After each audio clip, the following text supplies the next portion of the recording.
funded by the Internal Security Fund Policy, in which more than 30 participant entities from 15 European Union member states has been working very hard during the last 2 years and almost 3 years in some cases.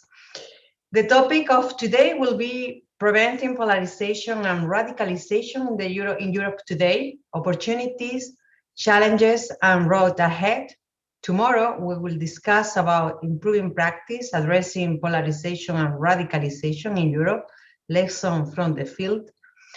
And the third day of conference will be due to the innovations and tool addressing polarization. And finally, we will discuss about learning the lesson from the ISFP RAD project across 15 European countries. We have organized these 4 days in 6 panels, 11 workshops, and 25 speaker presentations and videos. The 6 consortium participants of this project are convinced that during this conference, we will be able to show our commitment with the freedom and the security of the Europeans, putting together a complementary knowledge produced in terms of concept, goals, perspective, methodology, which exponentially enrich the result of obtaining individually for each project of radicalization, violent extremism, and polarization issues. In that way, first, we are being more efficient with the resources deployed by the European Union financing our research. Second, we will be more aware of the result and the work that other colleagues have done and continue doing throughout the European geography. And third, we are going to increase our networks and the opportunities to design and develop future projects to offer new solutions to the issues we are working on so far. Please allow me to make a very brief presentation of the 6 projects we are going to present during the conference. The first one is Rising Against Polarization, an acronym RAD, which aims to prevent social polarization and violent radicalization in Europe, especially in Spain, Italy, and Austria, from human rights and community-based approach and the empowerment of civil society. RAD provides first-line practitioners with tools to prevent violent radicalization, such as training social educators who work with youth and prisons and other civil society actors, a handbook on prevention of violent extremism, short videos, and a web documentary, and also cultural and artistic activity for youth, and training on prevention of violent radicalization for the future social youth leaders from different ideologies and backgrounds. The second project we are going to present is Champion, a cooperative harmonized action model to stop polarization in our nations, which aims to establish a permanent working group combining first-line practitioners of different disciplines, professions, and institutions to jointly develop an effective detection and response solutions to counter polarization, build resilience, and protect vulnerable groups in their local communities against extremism. The target countries of this project are Poland, Hungary, Romania, and Germany.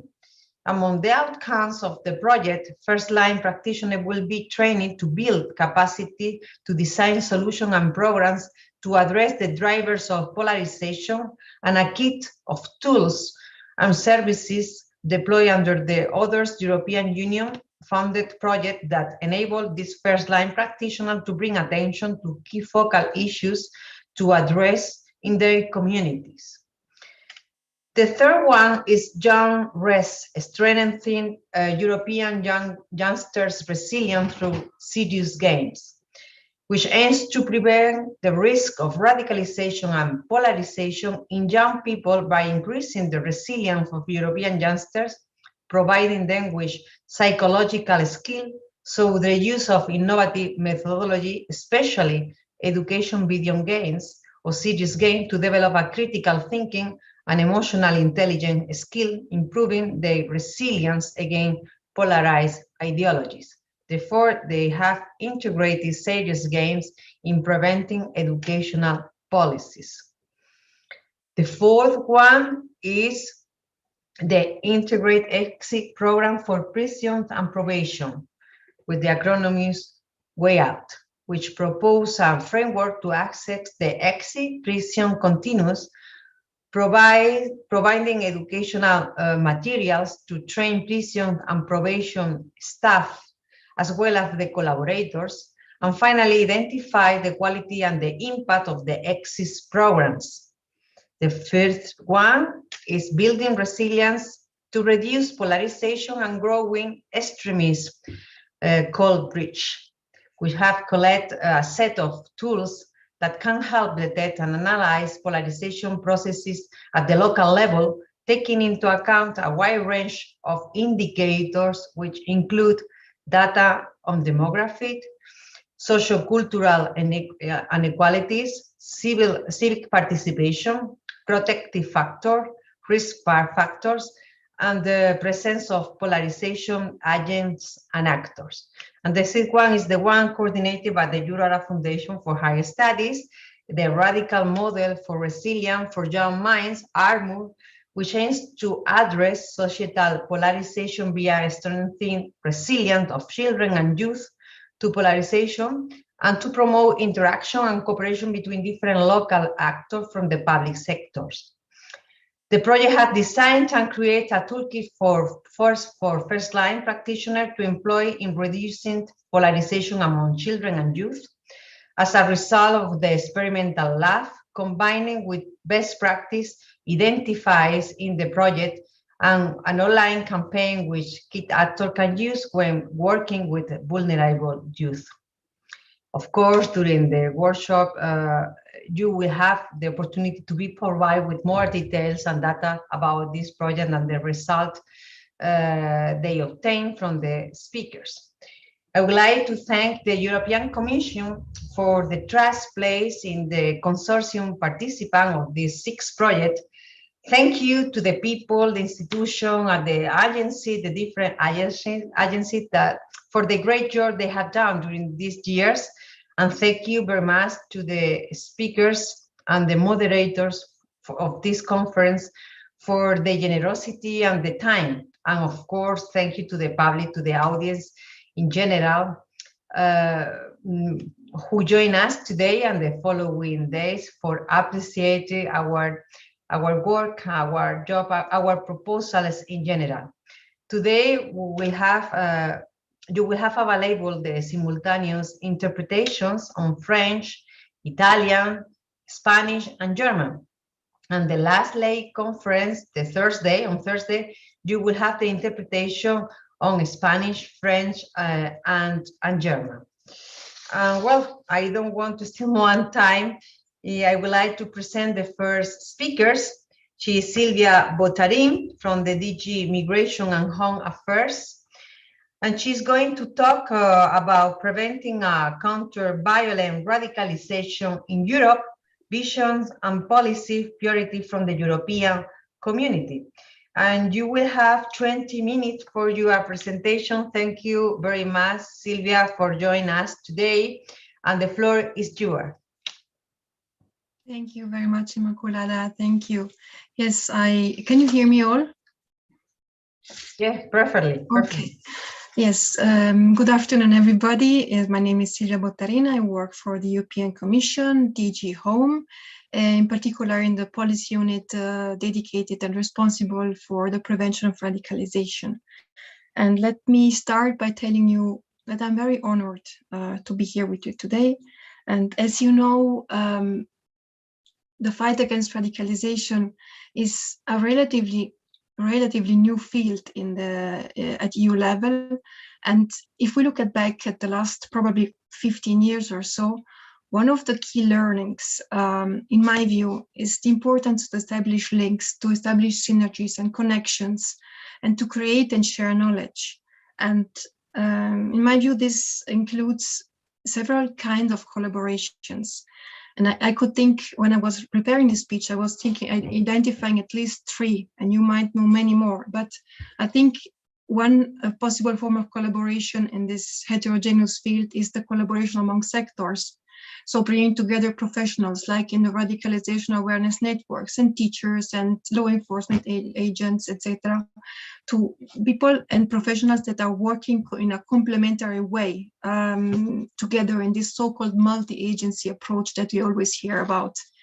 Another dimension I was thinking was the more topical dimension of the interaction, the necessary interaction between practitioners, policymakers, and researchers. And then a third level that I could think about immediately was the collaboration that is needed at different levels, so vertical, local, regional, national, European, and international level. And the events that we are attending this week in these 4 days, I think is the quintessence of all these forms of collaboration, and they're quite complementary, of course. I think these events is really here to create true synergies, and this should be a joint conference with 6 projects and financed by the Internal Security Fund. And I think that this is a very ambitious endeavor, but I think that in these 4 days we will learn a lot from each other. And this is why I'm particularly grateful to these initiatives from the European Commission perspective.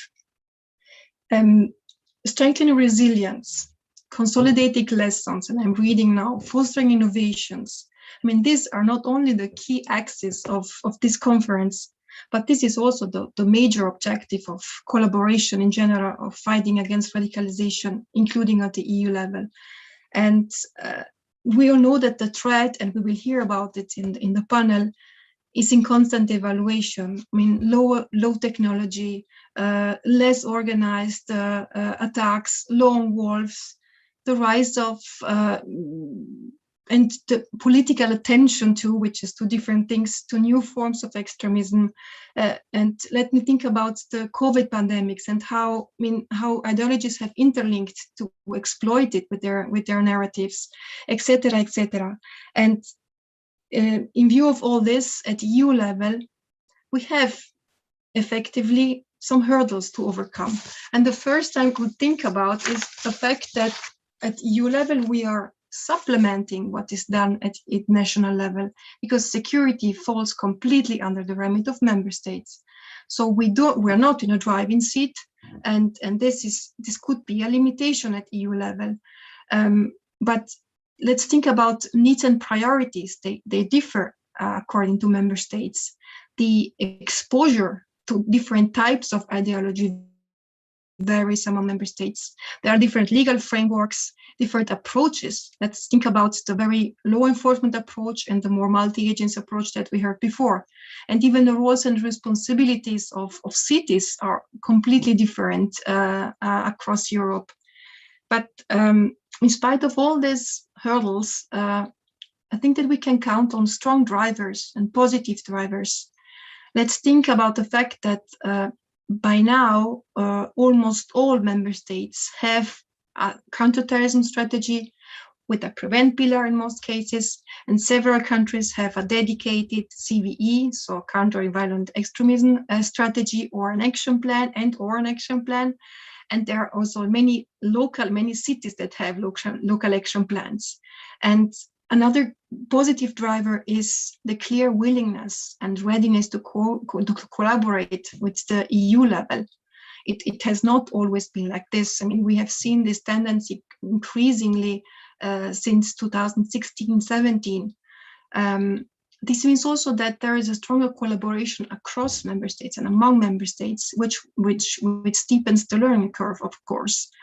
And let's think about the EU-funded projects, such as the ones that are organizing this conference. They clearly contribute, but also under Horizon Europe and others, they clearly contribute to fostering exchanges and sharing and consolidating knowledge. And in spite of all these differences, there are also key priorities that are common to many, if not all, member states to a different extent. Let's think about the challenges on prisons, exit, returning foreign terrorist fighters, the need to protect vulnerable people, the online dimension, just to mention some of them. And today I would like to inform you about 2 big recent policy developments at the EU level. The first one is related to the Radicalization Awareness Network that you all probably know. I mean, the journey with this network has started back in 2011. At the core, we had first-line practitioners, teachers, policemen, prison guards, etc., and youth workers, social workers. You all know them. But since 2017, as I told you before, we have gradually expanded our network. Wir haben unser Netzwerk ausgeweitet. Sorry? Can you hear me? Yeah, we can't hear. Okay. Somebody switch on the microphone. I'm really sorry. Please no problem, close all sorry. the microphone during the presentation of Silvia, please. No problem. I was saying that starting in 2017, we started engaging more and more with member states, as I told you, and this led to the creation at EU level of an EU steering board on radicalization, with all the member states on board and the CTC coordinator. And the result of all these policy exchanges, strategic exchanges, is in particular a yearly document that is also public, which is called EU Strategic Orientations on Prevent Work. And all these developments at policy level, together with the increasing need for more evidence-based and targeted support to member states, and more impactful policies, have also influenced the way we are engaging with our stakeholders. And as of this year, as of 2021, we have therefore adopted a new approach also within the RAN, the Radicalization Awareness Network.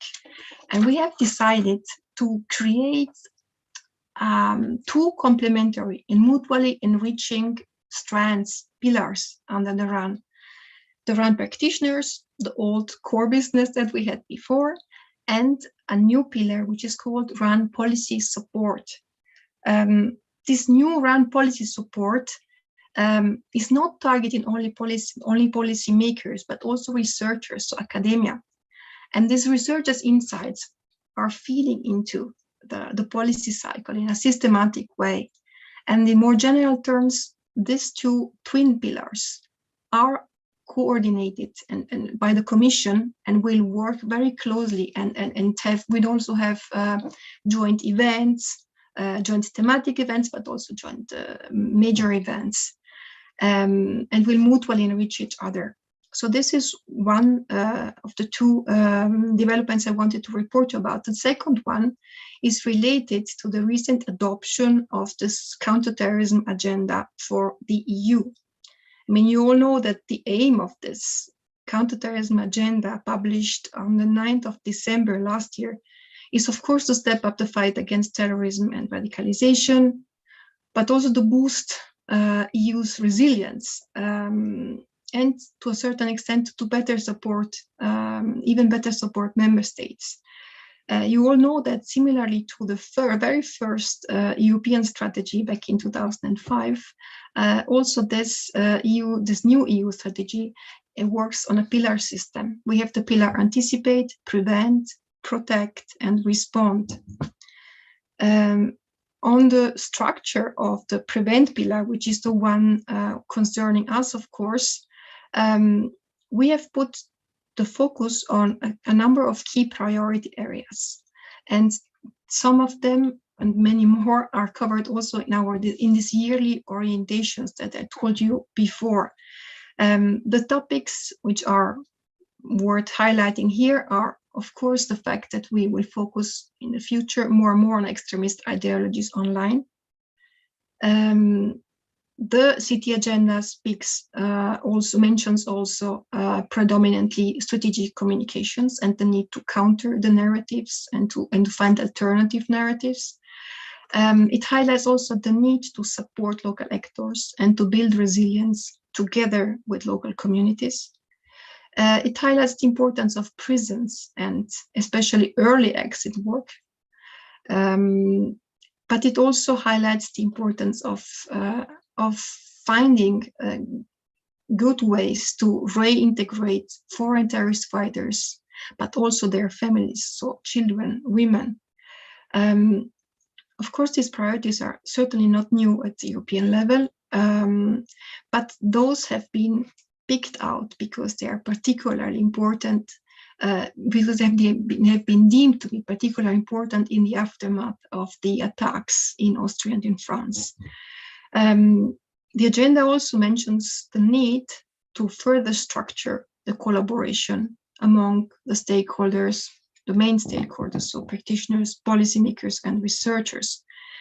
And it proposes a twofold approach, and to follow up on this, in the next 3-4 years, the agenda doesn't set any deadlines, but this could be a realistic time frame. In a first phase, the Commission will consolidate the panorama, let's say the landscape, the prevent landscape, and support member states in doing so by fostering and supporting the creation of national networks of relevant actors, of practitioners, but not only. And also by supporting the creation at the national and local level of centers of expertise.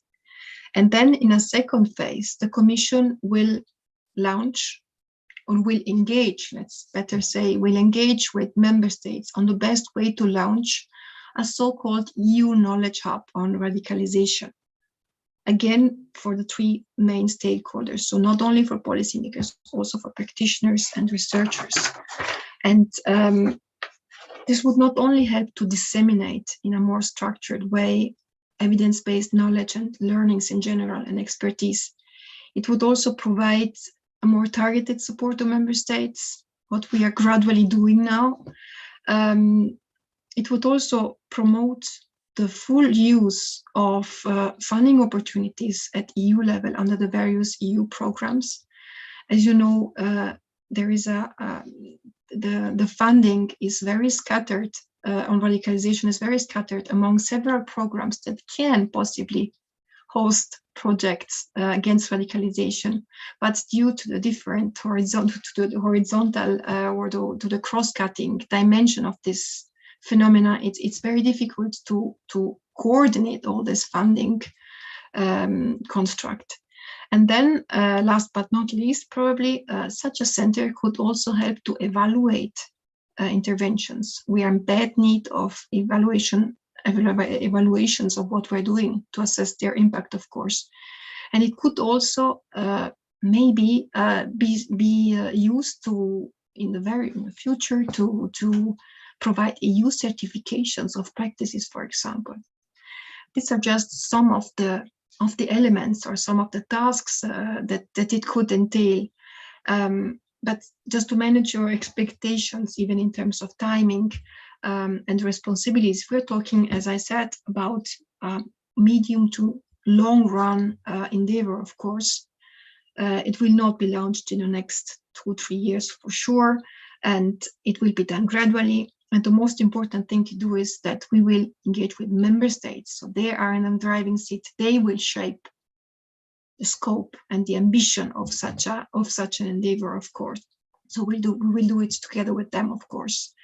But getting back to the present, in the next days we will also give a contribution to share and to consolidate knowledge. So we are already all together on this path, which will bring us to a new knowledge center in the future. And in these 4 days, I know that we will focus about practical tools, about lessons learned, about understanding the key dynamics and strengthening good practices. So it's up to us to follow this path and to fully exploit it together and to find suitable and sustainable approaches to work together. Thank you for the attention, and I wish us everybody a fruitful conference. Thank you. Thank you very much, Silvia, for this interesting presentation and for putting on the table in a very clear way the policies and the priorities of the European Commission.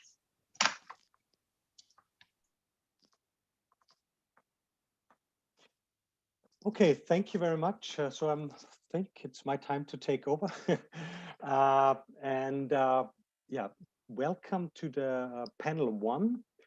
of today's conference. Thanks also to Immaculada for the introduction, and thanks a lot for Silvia Bottarin for the overview actually on the current and upcoming let's say activities also related to the radicalization prevention research and let's say also practical implementation. The first panel is focusing on understanding the challenges in Europe today, the scope and dynamics of radicalization and extremism in Europe. And some things were actually quite interesting and strongly actually related with what these 6 ISFP projects are representing, because all of these projects, and from my side, we are involved in 2 of them. There is a lot of strong focus on the collaboration across the sector. So multi-agency, multi-stakeholder approach is exactly what we are doing in all of the projects. Also the collaboration, as Silvia already mentioned, between research and policy is a strong pillar of the 6 projects. The vertical collaboration as well, so the integration of the practitioners and also this, let's say that the focus to some extent on the local, regional, and also the national level, of course, this is also a strong focus of these 6 ISFP projects that did, for example, organize activities on the local or the regional level, also with the integration of national stakeholders as well as policymakers. So I'm looking forward for the upcoming discussion. Just a brief technical information before I briefly introduce the speakers and hand over the microphone. So please use the Q&A functionality that you could find in the panel for dropping questions to the speakers. Because today is mainly, let's say, an overview, it's introduction panels, and we will not have a lot of time for detailed discussion with everyone, let's say, speaking up as well. So please use this Q&A functionality. And for more in-depth discussions, please use the workshops in day 2 and 3, as well as also on day 4, where we present mainly the projects. Good. Brief introduction to the speakers. So we have 2 experts on the panel for the first session. I'm sorry. The first one is Beate Küpper. She's a social psychologist and a professor for social work at the University of Applied Science in Niederrhein. She's mainly focusing in her work on enmity, right-wing populism, diversity, integration, and also the transfer between science and practice. And she's also involved in the Champions Project as one of the research leads and material preparation leads. And second, we have Musa Al-Hassan Diab. I hope I pronounced it right. He's a researcher and founder of the NGO DIRAT, based in Austria. And he's also a member, or the organization, a member of the RAN that was already mentioned before. So also some very interesting inputs from Silvia on the RAN, I have to say. And Musa cooperates with the Ministry of Justice in Austria. So I followed his work, as I'm also based in Austria, from the KIRAS, so the National Security Research Program, for example. So a lot of his work, or their work with DERAT, and in cooperation with the Ministry of Justice, especially with a focus on prevention and intervention of extremism in the prisons. So that's a strong pillar, or the main activity, or strong major activity of DERAT. And he also coordinates a program, for example, on religious and political extremism on the University of Münster in Germany, and also is a lecturer at the University of Education in Linz and the University of Osnabrück. I think, I stop here for the introduction, and I would ask Musa for the first statement, and then Beate will follow, and then we have discussion and input, like half an hour time for it. So 15 minutes for each speaker, please.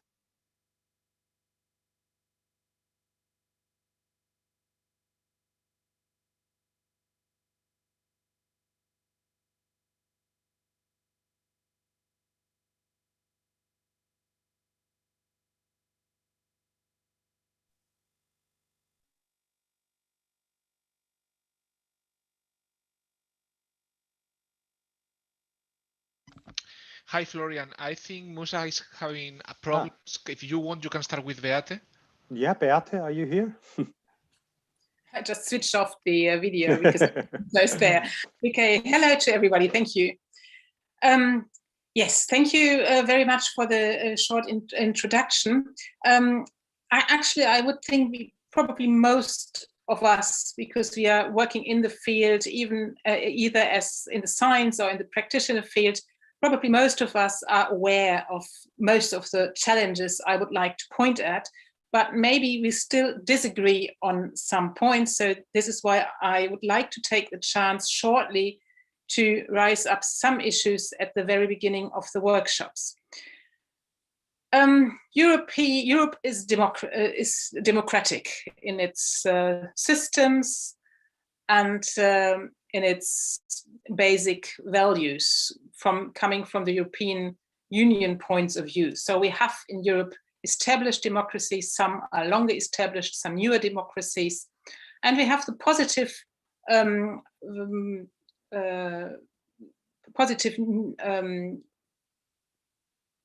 we know that the vast majority of Europeans also support democracy, and only a small minority rejects it. This is what all surveys and polls usually find. However, at the same time, there are some old and some new challenges for it, and let me just point to a few. While democracy is based on the idea of balancing interest, it also leaves room for populism. And most politicians agree that top democracy is under heavy threats of rising populism. And in Europe, it's mostly right-wing populism. It also blurs into the extreme right, holding undemocratic ideologies and also support of violence. Far-right parties have been successful in elections in recent years. In some countries, like in Austria, since 30 years, in some rather recently, such in Germany. They are not only parties and groups that are on the far right, but they are voted by the citizens of Europe, obviously. And this is not only because they want to protest against something, it reflects their attitudes. We know that also from polls, that the populist basic logic is widely shared among European citizens. So the populist logic that speaks of a corrupt elite versus the good people, led by a leader that is the heart and soul of the people, and that is who is promising to give voice to the people and brings back into power the power that is promised to the people by democracy. That there are two problems with it. The problem with populism is it heats up distrust in democracy in general. And the second problem is the concept of the homogeneous people that speaks against the idea of pluralism, not only pluralism in interests, but also pluralism in social groups. And that brings up to the first challenge, I think, for a lot of projects we are working in. What is the people's concept of democracy? Is it in a liberal way understood, in a liberal way with open and plural societies? We know from polls, not everywhere. Sometimes it's only quite an egocentric, if the politics are not fulfilling my will, what I think is right, it's bad democracy. And it's not understood, so this is what it's like, a plurality of interests and also plurality of social groups. So democracy means not only to establish a democratic system, but it also means to establish a democratic culture. The second issue, democracy is based on the idea of equal value, participation, and votes for everybody. Therefore, it guarantees, goes along with expectation. And if these expectations of the people are not fulfilled, this can end up in disappointment and frustration. So we have, this is also what we know from polls, we have widely shared feelings of political powerlessness. So we are not heard, the people and me are not heard, and we have less to say.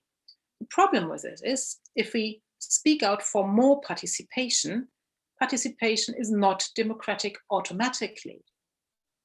It depends with what ideas the people who participate. What is their idea of democracy? What is their idea of an open society?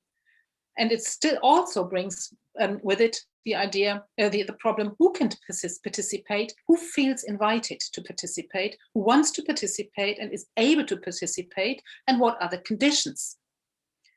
Are they really democratic? In a recent study conducted in 7 European countries with youth in Europe between 16 and 26, by YouGov, conducted by YouGov and financed by TUI. TUI is quite a big travel agency in working in Europe. It's a German travel agency. Most of the young people in Europe hold strong pro-EU views, but also with some interesting differences. So the EU is less positive seen, not particularly surprisingly in Britain, but also in France and Greece. And we also can see some developments of decreasing pro-EU views. That means being pro-EU and the European values cannot be taken for granted. The same poll shows that open borders are seen as a chance by these young people, and political parties that reject the European unions are seen as a threat. Also, climate change is on threat one, and migration and asylum seekers are perceived as challenge on top two. Nevertheless, the young people also see conflict within their societies between left and right wings, rich and poor. The thing is that even though the young people are mostly satisfied in democracy, this is declining. And the interesting finding is where populists are in power, the satisfaction with democracy at first increases, but after 2 years' time, it decreases and brings back a crisis and the perception of democracy in a crisis. So populist parties in the parliaments are not helping for democracy. They're a threat for democracy also in the perception of the people. So, and we have the third challenge. Democracy does not only mean to have democratic constitutions and system, it also includes that the society is democratic as a whole. I said that at the beginning, democratic culture. So it comes to the basic values of equality and plurality. The problem is we have old established prejudices and threats against several minority groups in Europe, against women, against LGBTQ people, against immigrants, religious minorities, and so on. These are heated up by the populists, and this can end up in violence and hate crimes against politicians, journalists, supporters, for example, supporters of refugees, targeted social minorities. And we know this goes hand in hand with each other, as the concept of group-focused enmity says. So it's fairly unlikely that people are only against Muslims or only anti-Semitic. Most often this goes hand in hand. A study within the Champions Project I was lucky to participate in, with the Hungarian colleagues of PolCap conducted a small survey for our project, and they surveyed practitioners in the field of democracy building. And quite a lot not only brought up the problem of threats, insults, or even violence against themselves, depends a little bit on the country, but they also claimed that it's not only that they get support by colleagues and by the employers and by their institution. So this brings up to the next problems and the next challenges. We need to have communities better prepared for conflicts and crisis before there is a crisis. And it needs more protection for those who are under fire. Either they are under fire because they belong to a targeted social group, and or because they are fighting against racism and right-wing extremism. what we need is European support. That's why we are meeting here. The problem with European projects is to be honest, we don't need more material. We need to have a better communication into the field, because this is something we also could see in our small survey among practitioners. They claim that they need more knowledge and material, but they not necessarily know what is already in the field. So my idea for a project meeting like here would be, we should think more about how to bring in our knowledge, our experience, and also our material on the ground into the field. Thank you very much. Thank you very much. I would like to hand over to Musa if it's possible. I think because we are having technical problems with him. Now as you can see, we cannot hear you at the moment. Can you hear me? Yes, now we are here. Okay. Now I'm very sorry. I don't know what's going on. I can't use my computer. I have to use my mobile phone, so I cannot show you my presentation. So I'm very sorry. I don't know what happened to my computer. I restarted it again and again. Whatever.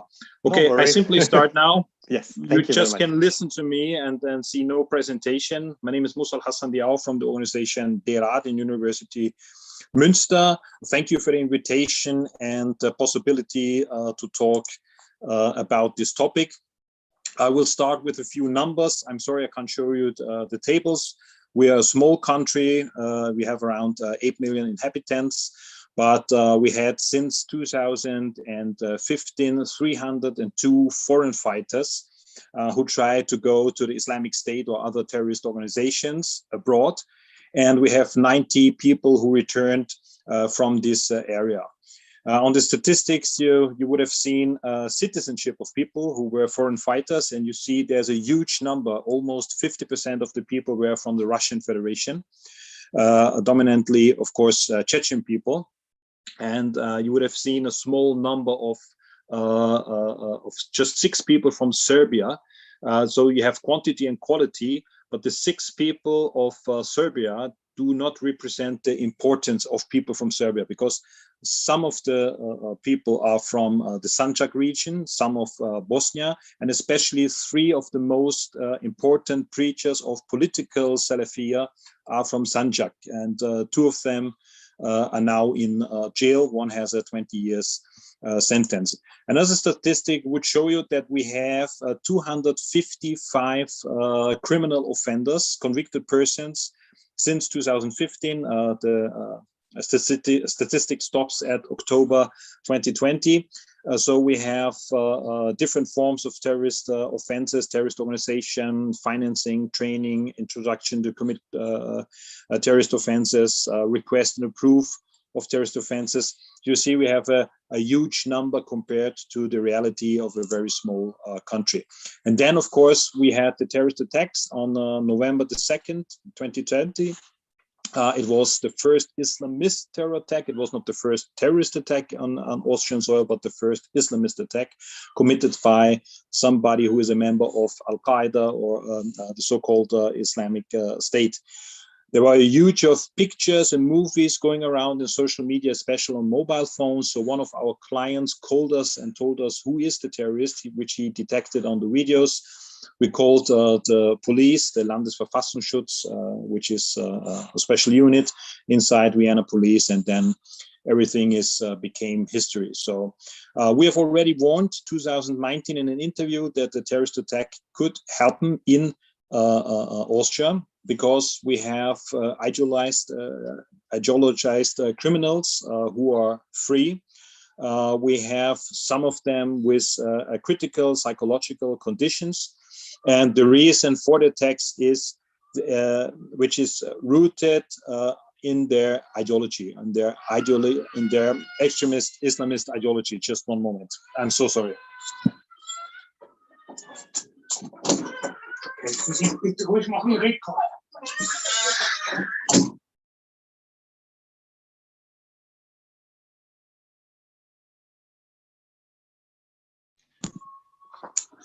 So, which is based on the extremist ideology and the propaganda which is provided online and offline. What happened, and the lesson we could have learned after the terrorist attack is the communication was, to put it in a nice way, very bad, not to say horrible. There was so much which was going on which could have been better. For example, the apportionment of blame and the wrong perception. So one ministry blamed the other ministry of being the reason why this terrorist attack happened. So the Ministry of Justice was blamed, de-radicalization program was blamed, probation service was blamed, and it was said that the terrorist was released too early as a de-radicalized person, which was completely wrong. The factual rectification is he was not de-radicalized, and the possibility to release somebody a bit earlier makes it possible to have probation time and special conditions for probation for at least 3 years. So the alternative would have been for this terrorist that there would have been no probation. He would have been released in summer 2020 and without any special conditions. So he would have been free anyway. And it has turned out one of the problems was that the security forces learned already that he tried to buy ammunition for a gun in Slovakia, in the neighboring country, in summer 2020. But the problem was the information sharing. He was already really observed by security forces in Austria, he and other people, of course, but the information of his attempt to buy ammunition was shared too late from Slovakia to Austrian security services. So the lessons learned is that we need more communication, especially information must be exchanged between the different stakeholders. Let it be the security forces, of course, the criminal justice system, because he was on probation, the NGOs, and we have to understand the importance of extremist ideologies, and very important, we can't fall into the trap of terrorists. So one ministry blaming the other ministry of being guilty for the terrorist attack was horrible, because this is one of the intentions of terrorists. They want to cause troubles. They want us to fight each other. They want to cause a situation which makes it bad to communicate with each other. So this is something he has already achieved, so to say, not to speak about the people killed and who were wounded. In the aftermath of this terrorist attack is really horrible. A second thing which is important to mention is we have different screening tools which are used. One of them is Vera 2R. And we have to understand that this terrorist from November the 2nd, he was screened by this Vera 2R screening tool. And the result was there was no indication that this person could be a dangerous person. So just relying on one screening tool is really a big problem. I give you just one example of one case here in Austria. We have a client who is paramilitary trained. He holds on to his Islamist ideology, but he, of course, considers himself not to be radical. So a psychologist was asked to make an assessment based on Vera 2R. He had a 1-hour talk with the client and a 30 minutes talk with the probation worker. The result was concerning based on Vera 2R from the psychologist who used this tool. The client does not need de-radicalization. So the de-radicalization stopped after 3 months, which is absolutely false, because the judge relied just on this screening tool alone. Another problem we have to face is that we have, so to say, a cold war going on about interpretative sovereignty. So one party of the people who deal with these offenders is we do not report our developments we can see with this person. The second party reports constantly to the judge, for example, or the prison system.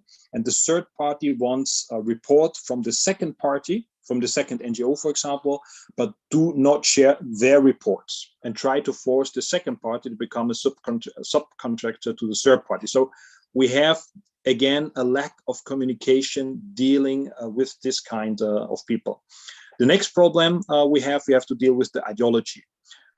Very often we hear ideology is not the problem. We don't have to care about ideology. It's about social work, to be connected to the clients, and everything could change to something better. Well, that's simply not true. First of all, the ideology is spread via social media, especially via mobile phones.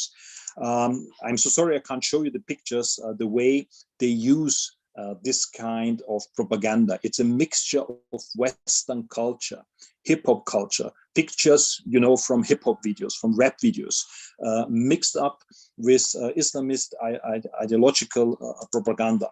The second problem is, and I'm sorry again, I can't show you the examples here, the media uses the propaganda, the online propaganda, and reproduces it, making reports. But for young clients we have, they told us the reason why they heard about Islamic State back then in 2014 is because they heard it through the news. And then they knew about the Islamic State. Yeah, this is one of the problems. Concerning ideology, just 2 minutes. We have to understand the main ideology of the political Salafiyya. The main ideology is based on the idea of monotheism. They say, kufr bit-taghut. They say, if you are a real believer, a real Muslim, and you believe in one God, you have to reject the so-called taghut. And the taghut is the opposite of God, like Satan, for example. And they mean every political system which is not based on the Islamic Sharia, which is not based on Islamic law. They say, if you don't reject it, if you don't make kufr bit-taghut on this kind of systems, you're not a Muslim. And their idea and method is to establish an Islamic state governed by a Khalif who implements Islamic law. Therefore, every other system has to be fought. Therefore, it is necessary to fight the near enemy, which are the Muslims who do not belong to their groups, and the far enemy are all the other Muslims. And the near enemy and the far enemy, they are connected, fighting the real enemies, fighting the real Muslims. So in their idea, for example, the state of Austria is an enemy state. You have to fight the state of Austria. You have to fight democracy. And you are in a war with the state, with democracy. So you can even rob people. You can even steal from people. It's part of the war, so to say.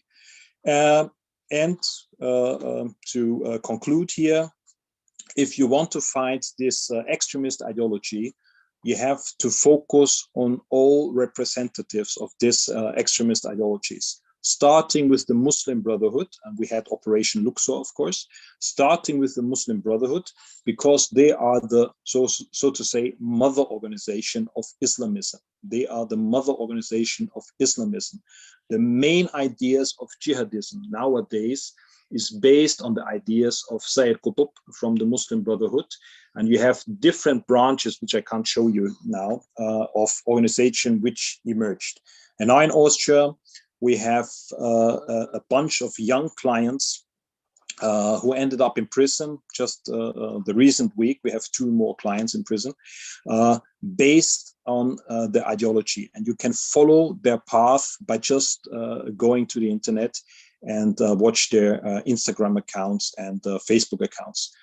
I didn't watch the time. I think I have already exceeded, and yeah, sorry. We're fine. Thanks a lot. We are totally fine. We have about 40 minutes now for discussion. And I would ask you, the participants, as it is 132 participants. Q&A is not working for some reason, so please include your questions directly in the chat.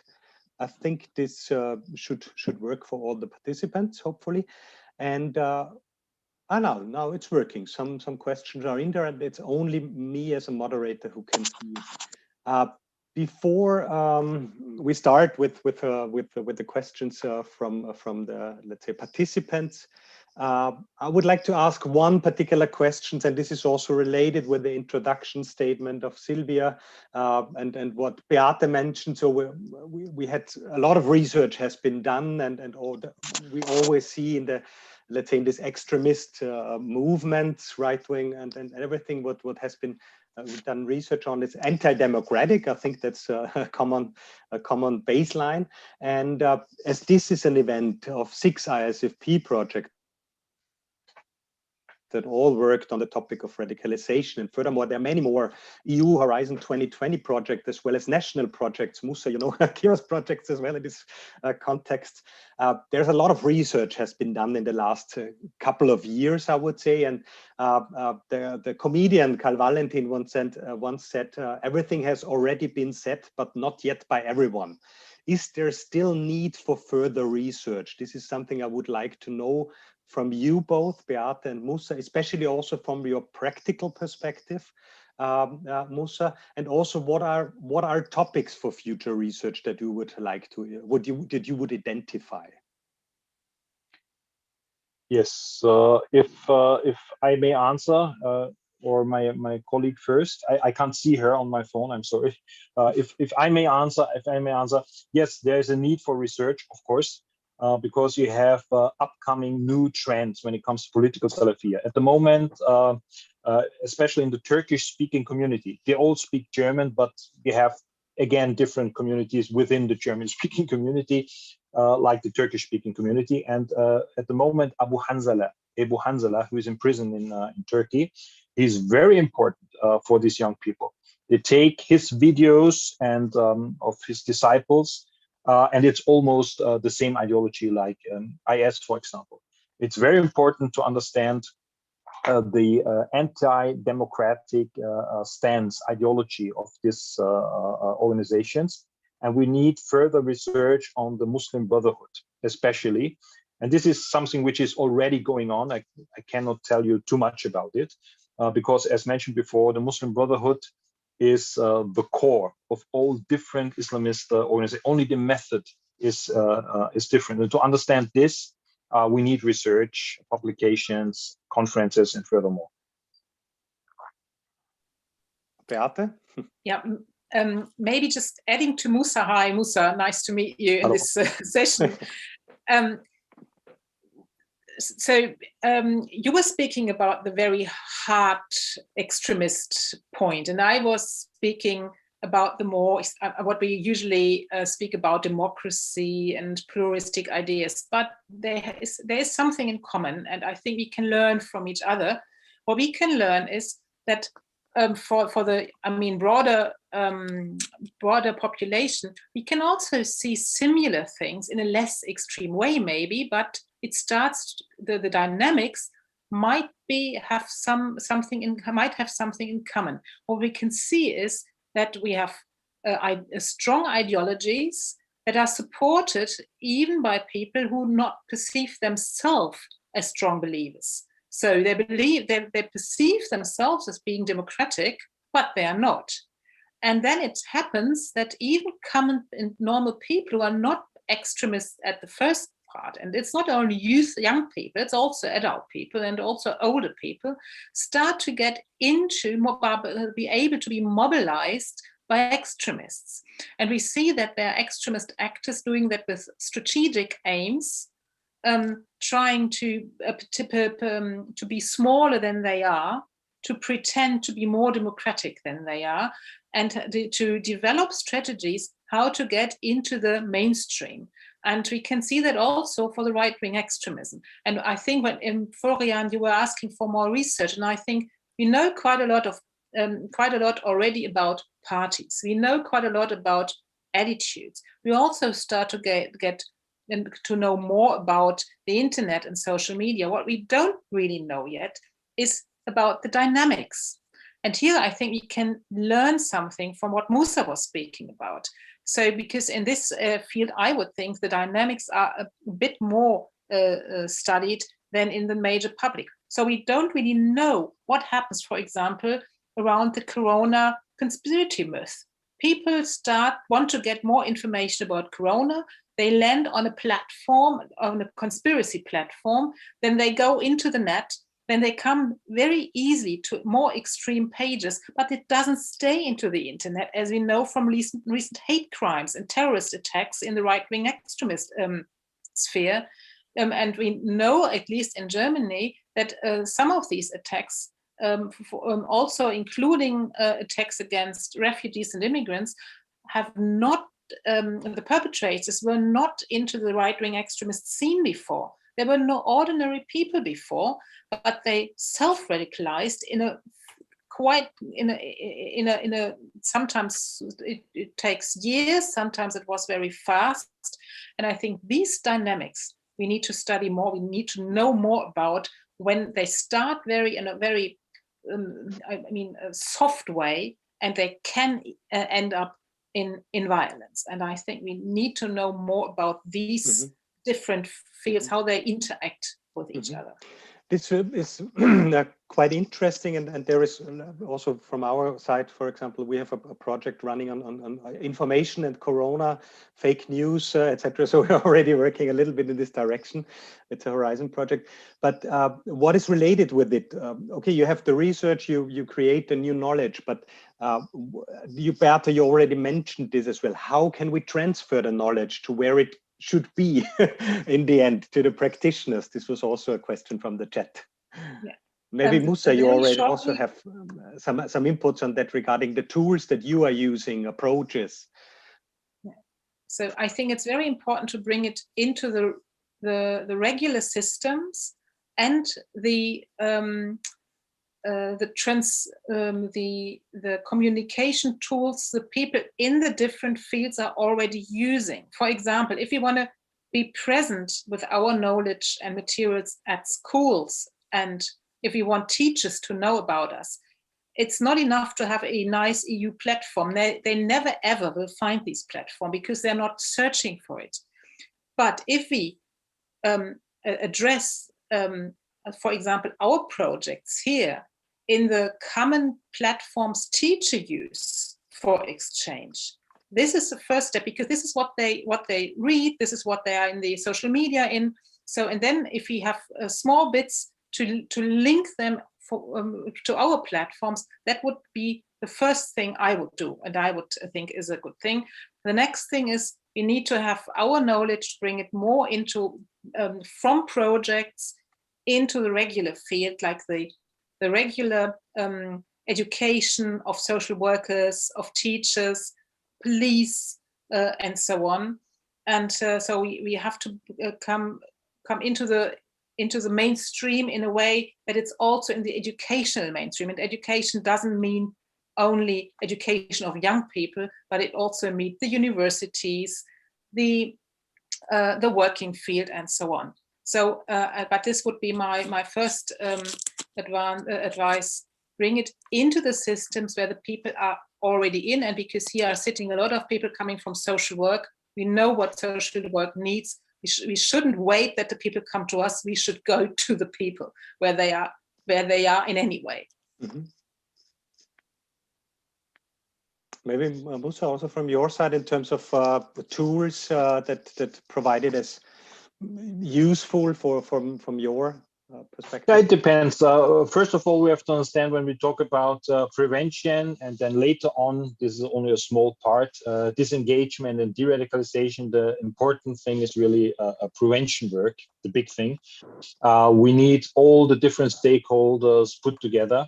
A very important role is to be found in schools. The teachers are very important.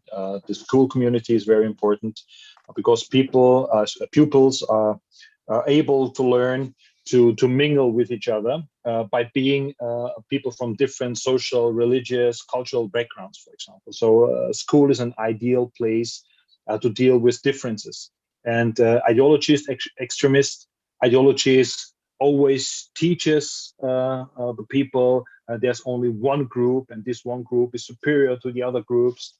So school is a perfect place for prevention work, for example. Mm-hmm. And as my colleague Beate already mentioned, it's useful to have a lot of education, advanced training for teachers, social workers, even for police officers. They already exist. But again, I realize in Austria, I can only take Austria as an example, maybe a little bit Germany, especially Brandenburg, for example. There's always a cold war going on between the different stakeholders about how to deal with these cases, with these persons.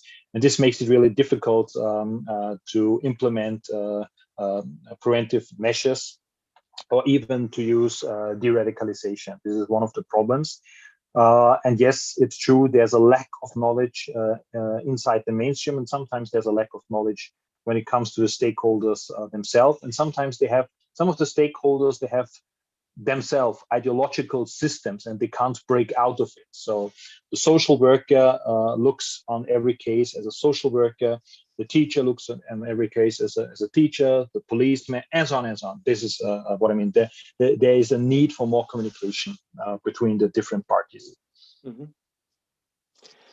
Another question is also addressed partly to Sylvia. Since the EU member states have different priorities, where are the difficulties and how could this be solved as a related to, let's say, towards and pan-European strategy on prevention? I think that's something that we should not forget about when we come not only is countering violent extremism, but already PVE, preventing.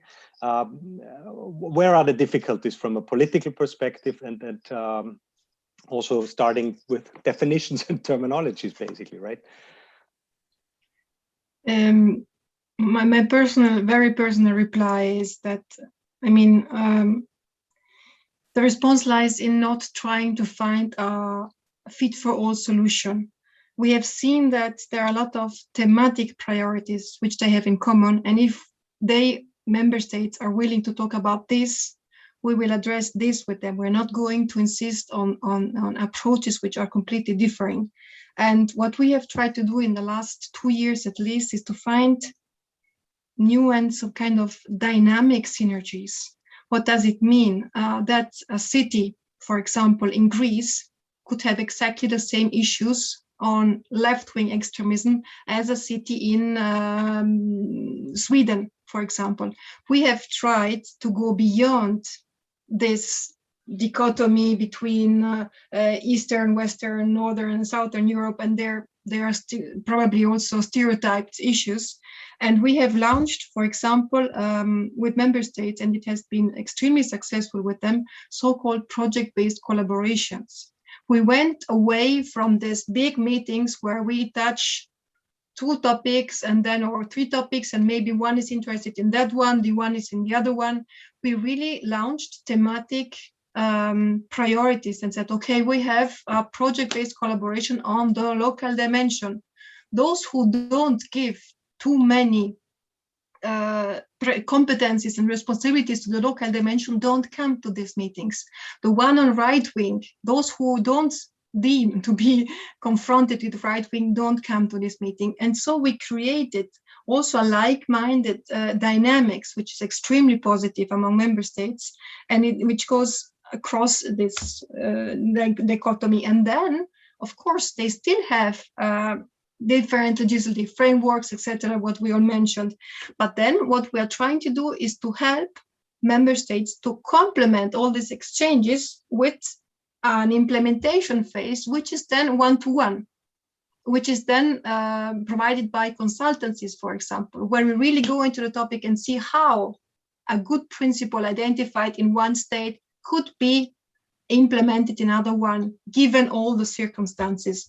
And this, yes, it's just not one fit for all approach, and these dynamic elements seem to work. I mean, until now, and on the definitions. I mean, we didn't pose.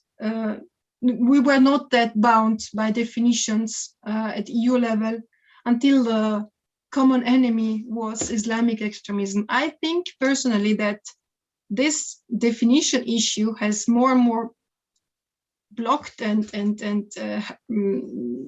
blocked our exchanges on right-wing extremism, because it doesn't help us to understand the magnitude, the scope of the problem, because different legislations are just defining the same perpetration, the same terrorist act in a different way, and many other hurdles. So I see it as a big challenge now with right-wing extremism, not only me, but it is a current challenge. What we can do on that side is not to be blocked by these two, is to focus again on what we can do together. Because if we start engaging in endless discussions on the definitions, we will never end up. So we can do that, and we are doing it.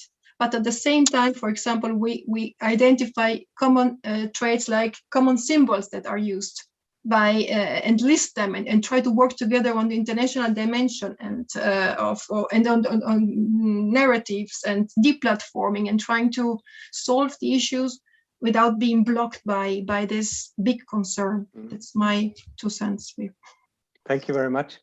I also want to have, let's say, address one further question that is related to the, let's say, your both expertise. So Beate with more focusing on this right-wing extremism, and Musa on jihadism. If you just follow it through the media, you can see a paradox strategy or situation. So on the one hand, what Beate also mentioned, we have this approach with the infiltration of the system with the Germany, the army and the police, as well as normalizing extremist views, the Völkische Siedler, this settlement movement. There was recently a documentation on this as well, I just saw it. And anti-coronavirus demos where Gottfried Küssel, the main Austrian right-wing extremist, is leading, is there.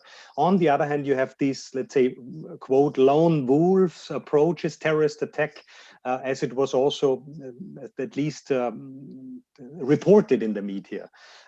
Is it really a paradox? What is happening? Is it by accident? Do they know each other? Is it communicating with each other, or is it just there, and we have to deal with both in a different way, obviously? Well, I think most of it is always a lack of communication. I mean, for example, when we talk about what's going on, the perception of first-line practitioners is completely different from those of decision makers, political decision makers. I always could realize this in different European meetings on extremism. We have these high-level meetings, you know, with politicians and so on. And then what they say and how they speak, and they have absolutely no contact to the real world or to the real people, to the real extremists, so to say. And then you have the first-line practitioners, and you ask yourself, what is he or she talking about? But they are the decision makers. We also have problems, for example, here in Austria to communicate with political decision makers because they are simply not informed, because they can't be informed. They have 100 other topics to deal with. And sometimes, at least, for example, the second report on this terrorist attack was full of errors. It's incredible. It's unbelievable. So there's a lack of communication. So therefore, there would always be a lack of understanding how to deal. And the decision makers, they are the leaders of the discourse. They decide how to deal with stuff, and sometimes the decisions are not right. And concerning the lone wolf, it's the same. One narrative is that, for example, the terrorist of 2nd November, he acted on his own. This is one narrative. The other narrative is he is part of a network of different people. The reality is very often, maybe Uka in Hessia would be a different story because you have internet connection. But most of the times, the people are connected offline and online to communities which you did not hear about. Nowadays, it becomes more easier for the police to detect that this lone wolf is in reality part of a network of friends, because they use the mobile phones and they can trace all the messages between people which couldn't be found maybe, let's say, 10 years ago. It was not possible to trace all the routes to different people, to friends, people who supported, who helped him. this is now different. So every case is a single case. It's a tailor-made case. You have to have tailor-made measures, and most of the time the people are not lone wolves, even so it seems so. They are connected online and very often offline with a certain community and a certain ideological bubble. Maybe shortly to add from the right-wing extremist scene, this is quite similar in that way. And as a social psychologist, I would think even perceived lone wolf violence is not really lone wolf, because even the lone wolves at least imagine themselves to be part of a community. There might be not part of a fixed network what the security agency really can detect, because it with links, with direct links, this is more difficult, but they're at least participating on internet platforms, even though they're maybe not directly linked or personally linked, but they're linked in an imagined or even in an internet group, and they're imagined to be part of a fighter group, and this is and they identify as an elite fighter, for example, and they're also embedded in a family group. Thinking of the perpetrators of Halle, the anti-Semitic perpetrator in Halle last year, and in Hanau, who killed a lot of Muslims from bars in the street and so on. They were radicalized by their parents on the kitchen tables. One with his father, anti-Islamic conspiracy, and the other one with the anti-Semitic mother on the kitchen table. So even that is not a lonely wolf. They are very much embedded into a very normal family surrounding in that way. So this is, even though it perceived to be a lone wolf, but we still need to know more about the networks, not only by the very radicalized already on the extreme end, but the way into these. And this is what I said before. This is, I think, the dynamics going into this self-radicalization. I think this is important to understand also as a networked radicalization. And maybe just to add shortly what Sylvia just said about the strategies of the EU, yes and no. On the one hand side, I can understand that it's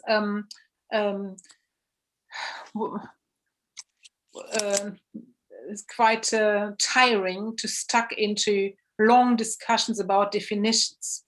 But at the other side, we know that especially the definition, who's perceived and defined as terrorist and what is defined as extremism, is part of the game itself.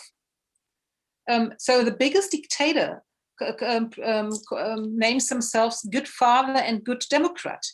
So the definition itself is part of the game, and I think we also need to have more connections. The extremists are very well connected in their networks, direct networks or imagined networks or indirect networks, but the Democrats and the fighters for democracy usually are less well networked through Europe. Maybe we are networked within our countries, but as we know from our European projects, it is very helpful and necessary to especially in countries where it's not that easy. For example, the East European countries, the people who are having a really hard job fighting for democracy need the support from the rest of Europe, and they need the exchange with the rest of Europe. So we also need this horizontal exchange, because that is what political observers usually say. It's not any longer the cut between the countries, but we have the cut between the Democrats and the non-democrats people in each European country. Mm-hmm. So maybe this, let's say the new approach for the radicalization awareness network will help a little bit in this direction. So there is another question from the chat, which is basically addressing also both, which is when it comes to ideology. So how can, especially for Musa, how do you ensure when you develop prevention measures that you do not, let's say, stigmatize the whole community, respect fundamental rights, freedom of opinion and expression? It's, I think, what is also mentioned in the chat is a very practical let's say, approach. And on the other hand, there is also a comment for Beate, how can we speak about democracy and equality when people have who have a different culture, Muslims, migrants, are considered automatically as vulnerable, because they probably are not. How can we, let's say, overcome also this issue with ideology and yeah, freedom and also stigmatization? Well, this is a question. On one hand, you have organizational ideologies who are clearly marked as being terrorist organizations, terrorist communities, terrorist individuals, terrorist ideologies. This is one hand. It becomes complicated when you have ideologies, organizations who operate on a level where you can't say they are terrorists or criminals. And this was something which was Beate was mentioning before, talking about, for example, right-wingers who adopt to the law, the culture, their surrounding, and they try to shift the discourse, not using violence, but to shift the discourse with certain activities, for example. So we have the identitarian movement, for example.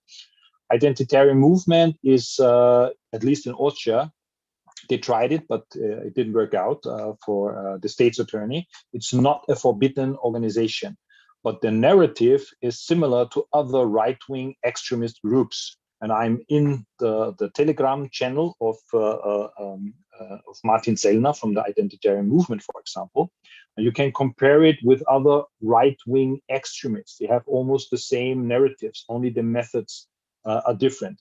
So it's up, for example, for first-line practitioners, for scientists, to have research on this kind of organization, and then it becomes part of a discourse. So you need conferences, you need research papers, you need debates to find out, to find solutions where you can draw the line, where it becomes problematic. And we have to understand that all these extremist ideologies, especially when it comes, for example, to Islamist ideologies, they distance themselves from the non-Muslims, and these Islamist ideologies distances themselves also from other Muslims because they consider themselves to be the right guided Muslims. So there are different ways how to detect where a certain line should not be crossed, for example.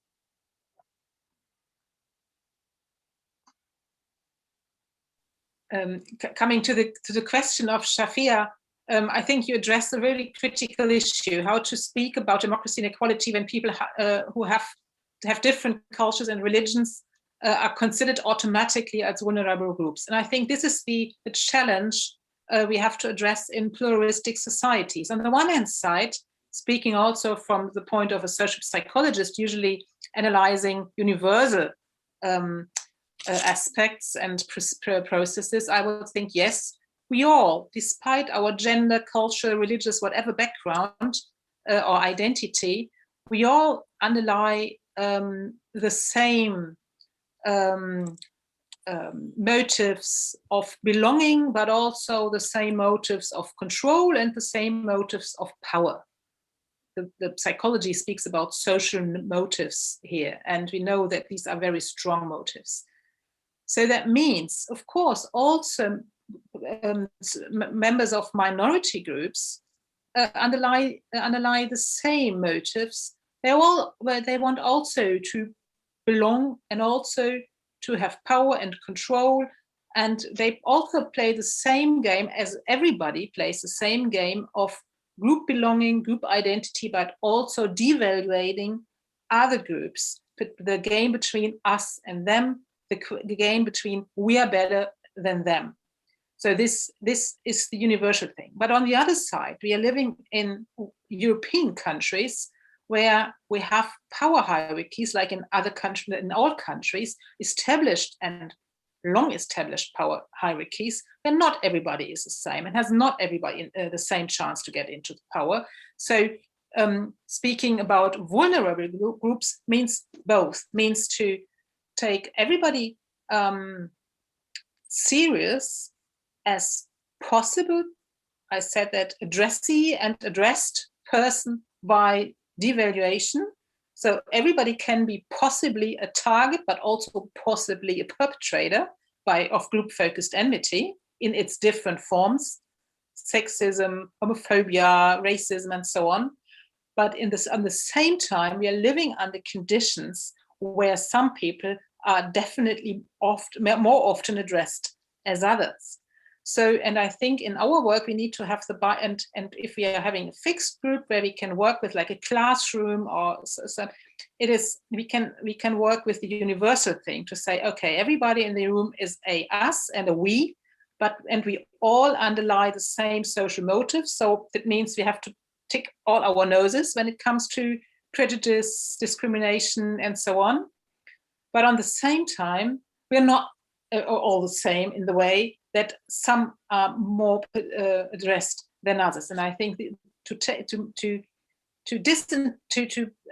make this transparent, to work with it in an open way, and to say, yes, of course, we have also sexism and homophobia and anti-Semitism among migrants, and xenophobia as well, and racism. But we have also the same people are dressed like women, like older people, and so on. So, and I think, and if we work with this as a problem that we all have to deal with together, but also accepting that some are more under threat than others, I think this is the challenge to get this balance done, and to overcome these are the good ones and these are the bad ones, these are the vulnerables and these are the targets, and this is the blaming game. And I don't think that this is very helpful. But at the same time, stopping this blaming game does not mean to be blind of power structures. Thank you very much. So we have 4 minutes left. One last question, and sorry, of course, we cannot address all of the very interesting questions, both in the chat and in the Q&A. Yeah, we will have a little bit of time afterwards as well. But of course, then more in detail discussion, hopefully, then in the workshops. One last question, which is again also to Sylvia, but also the other speakers, mainly Sylvia addressing. How does the EU work with other international preventative efforts, such as the UN Global Counterterrorism Strategy, against the background that, and also this was mentioned by Musa as well, we do see sort of a conflict, a Cold War of information sharing as well to some extent. So especially when it comes to information between countries, that is probably then only maybe at least shared with the law enforcement, with the police authorities through Europol, but not with the practitioners on the ground. What is the approach? How can we deal with this major problem, actually? Yeah. Just a quick answer. It's very interesting for us to see. It's much easier to present abroad for the UNODC in Lebanon, in Sri Lanka, in Kazakhstan, than to present in Austria and Germany on the same topic. That's very interesting. Just a quick answer.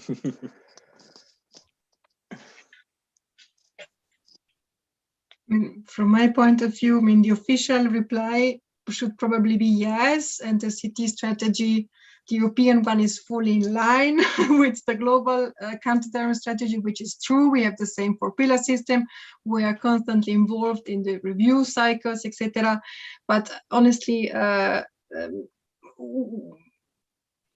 there is this kind of silo thinking, and we have already a lot of issues internally to get information on foreign terrorist fighters which are coming back, etc., etc. And there is a margin of improvement. We are engaging with them. We are engaging with the Global Counterterrorism Forum. Where we are working better is the online dimension. The Global Internet Forum on Counterterrorism, for example, the preparation of a crisis protocol after the Christchurch attacks. There, I have the personal impression that we are moving on faster and that we are creating more synergies. But formally, we are all collaborating. What's happening then with the real life exchanges is something else. And it's not a matter of practitioners, it's a matter of politics, not even of policy makers here. it's not that easy. We don't even get information of France on foreign terrorist fighters, and no, especially not the prevent angle. Here we're getting into law enforcement, and member states are clearly showing us that we don't have to fuzz into law enforcement intelligence issues. It's another kind of conflict that is created among us. Mm-hmm. Thank you very much for this answer as well. I think it's hopefully something, or let's say something where we need also to work on first to some extent what we can do within our let's say frame and possibilities.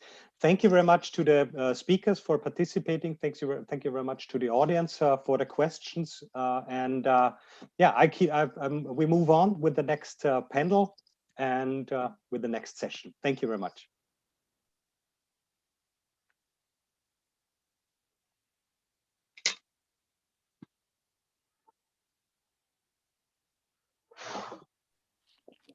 Good afternoon. Luca, Kai, are you here? Yes. We are here. Thank you very much, Nuria. I'm also here, Nuria. Thank you. First of all, I would like to thank you very much, all the participation in the conference. We are more than 100 participants between us, so that shows us the high interest that exists in the topic. Thank you very much also for the colleagues that have spoken before. They have given us a very precise framework of the diagnosis and how the situation of violent extremism is in Europe.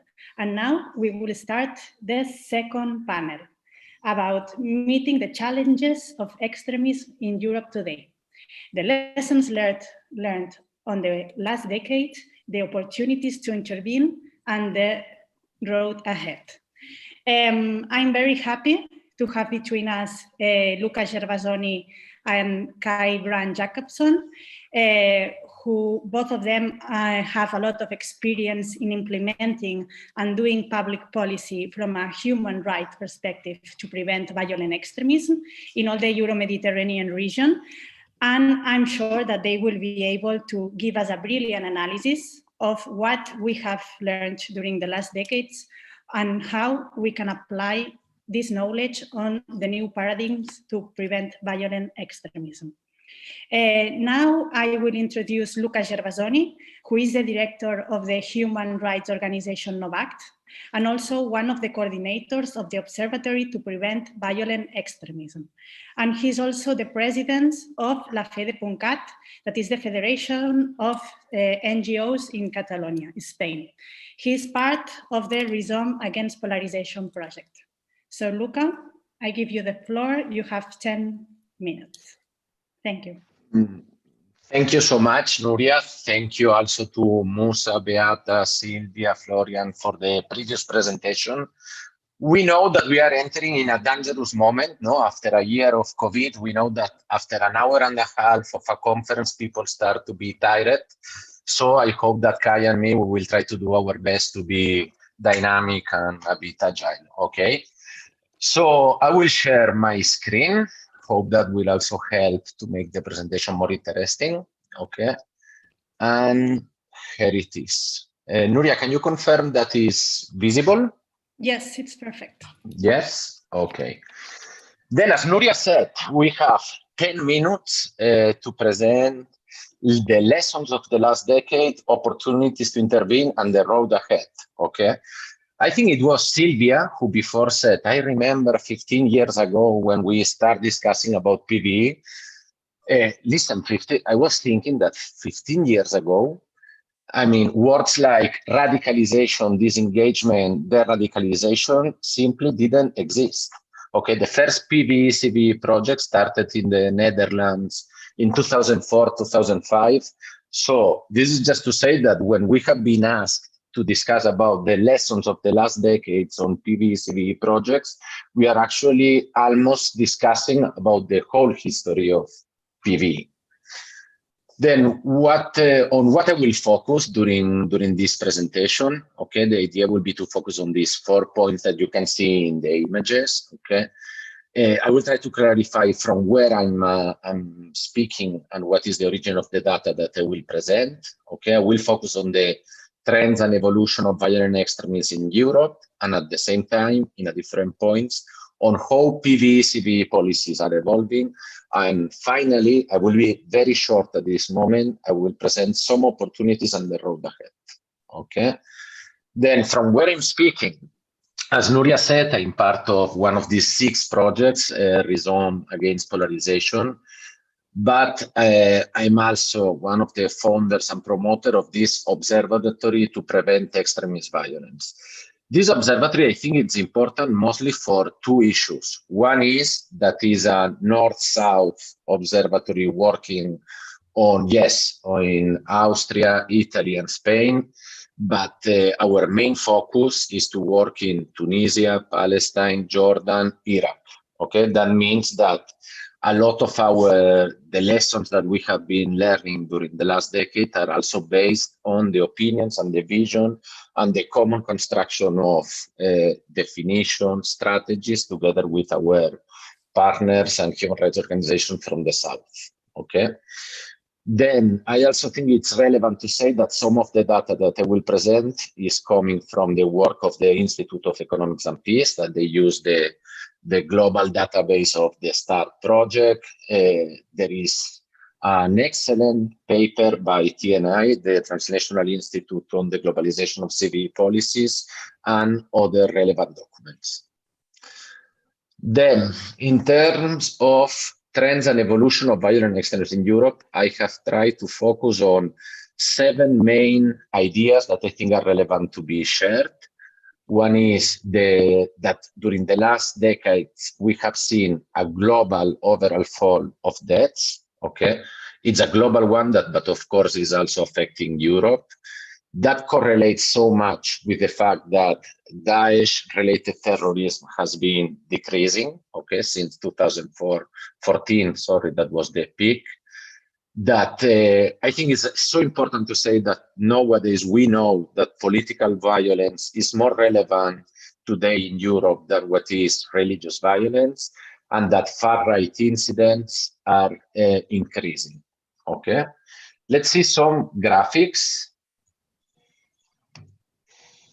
Okay, this is the global framework. Okay, and what is important to see related to this graphic is how in 2014 there was a peak that was quite connected with the situation in Iraq, Syria, and the Middle East, and of course in Nigeria with Boko Haram, but that somehow it has been going down.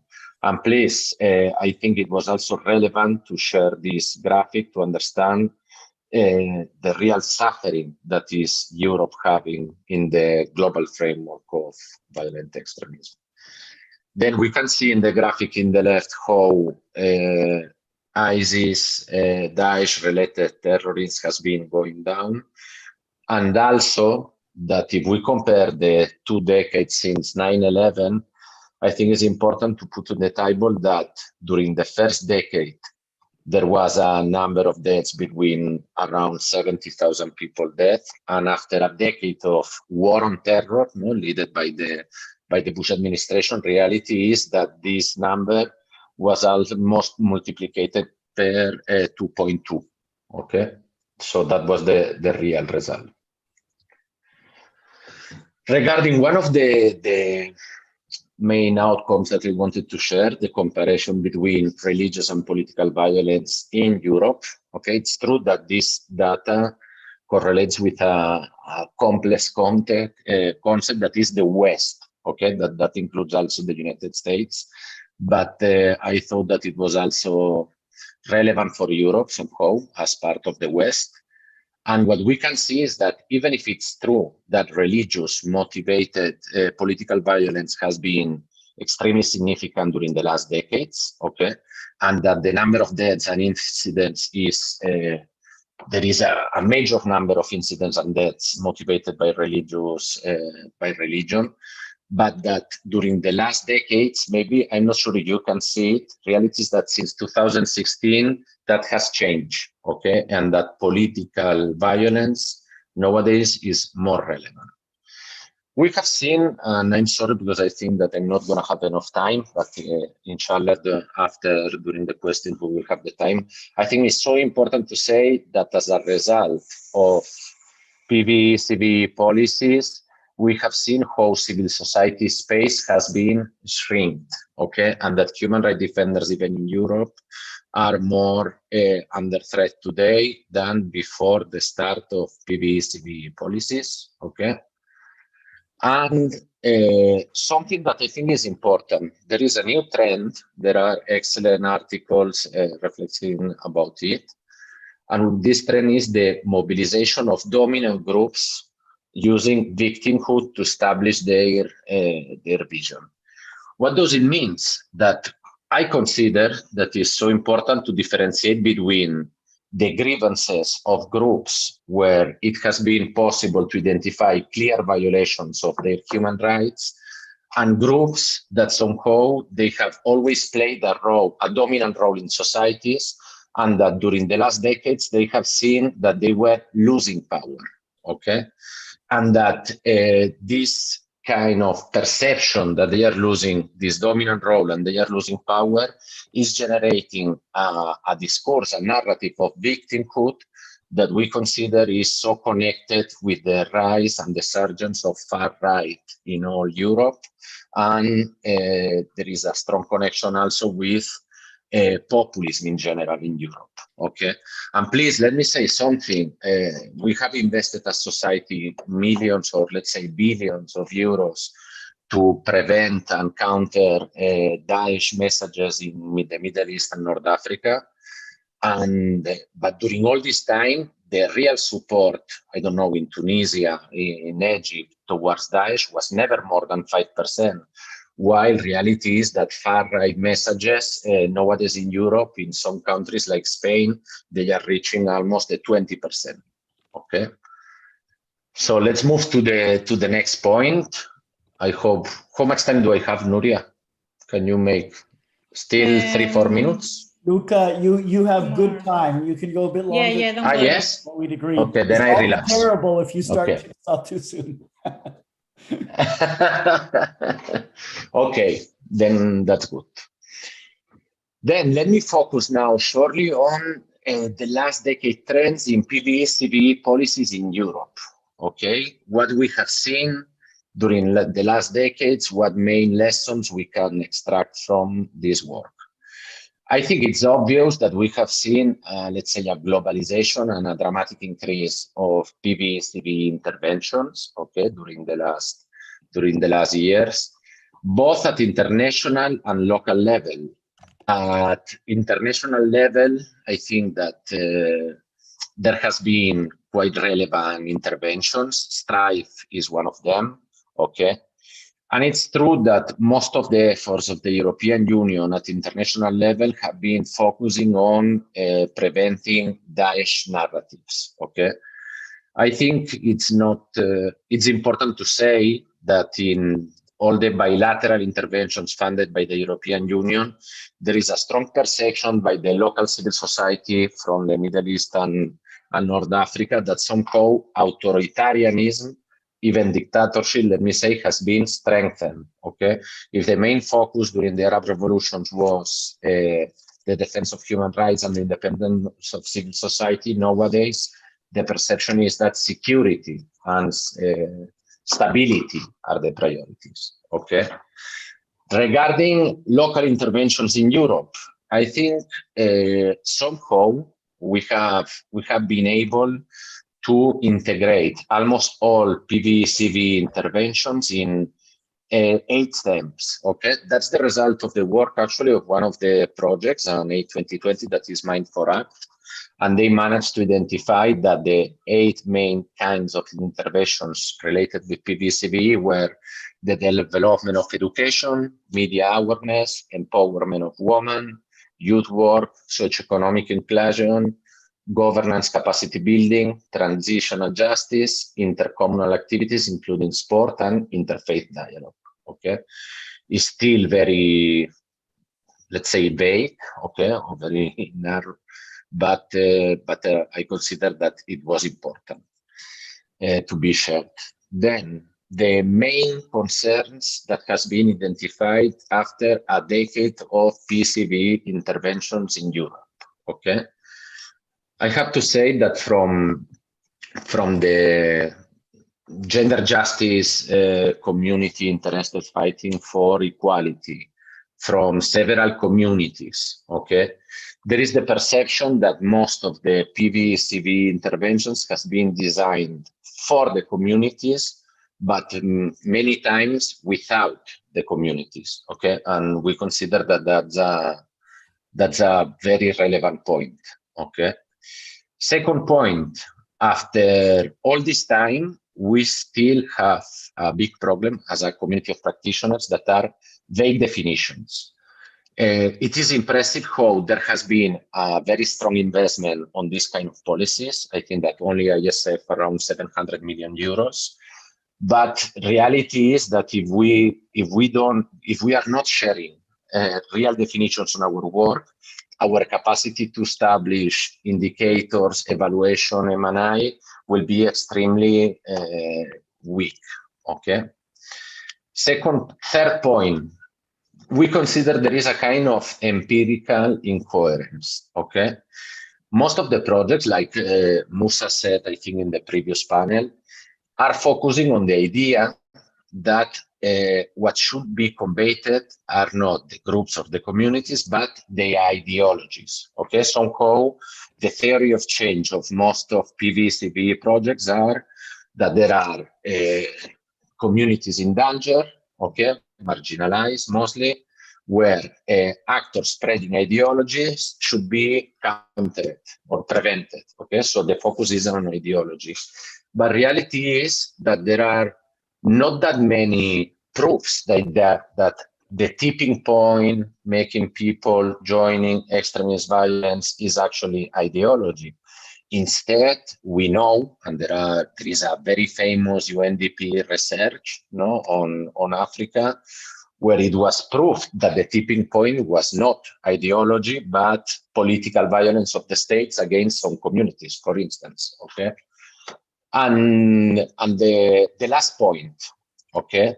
I think that there is an internal debate, and I'm saying this as one of the actors working on the PV agenda, that I think we should discuss between us if what we are doing as civil society actors working on human rights and peace building, if through PV, what we are doing is expanding our influence inside the transformation of the security sector, or actually the opposite, okay? If somehow we are allowing that security spaces are invading spaces where traditionally were not present, like schools, health, etc. Okay. And regarding opportunities on the road ahead, I will be short. Okay. Today we had one very bad news. Okay. It was published today, the CIPRI handbook with Kai, that we have both a strong interest on peace. We have discussed many times about this CIPRI handbook that somehow presents the military expense on the world. We know today two things. One is that COVID-19 has killed more people in the last year than all the terrorist activity in the world since 9/11. Okay. I expected personally, and I imagine that many of you, that all the situation of the pandemic and COVID-19 will generate a shift, a change on the priorities of expenses of the states towards more social justice, health, education. But reality is that today we have known that the military spending in the world has increased to the historic maximum. Okay, and that somehow is correlated also with our work, okay, and with the need perceived by many states to combat terrorism through a war on terror. Okay, then three main ideas. One is that if we don't want to erode trust between civil society citizens interested in PVE, it is essential to keep working with do no harm, conflict sensitivity, and gender and human rights approach. Second idea regarding the national action plans. Okay, it's true that many states have been moving towards the adoption of NAPs. Even some countries, they already have national action plans. But reality that even if they were focusing communities, I have very serious doubts that they were done together with the communities.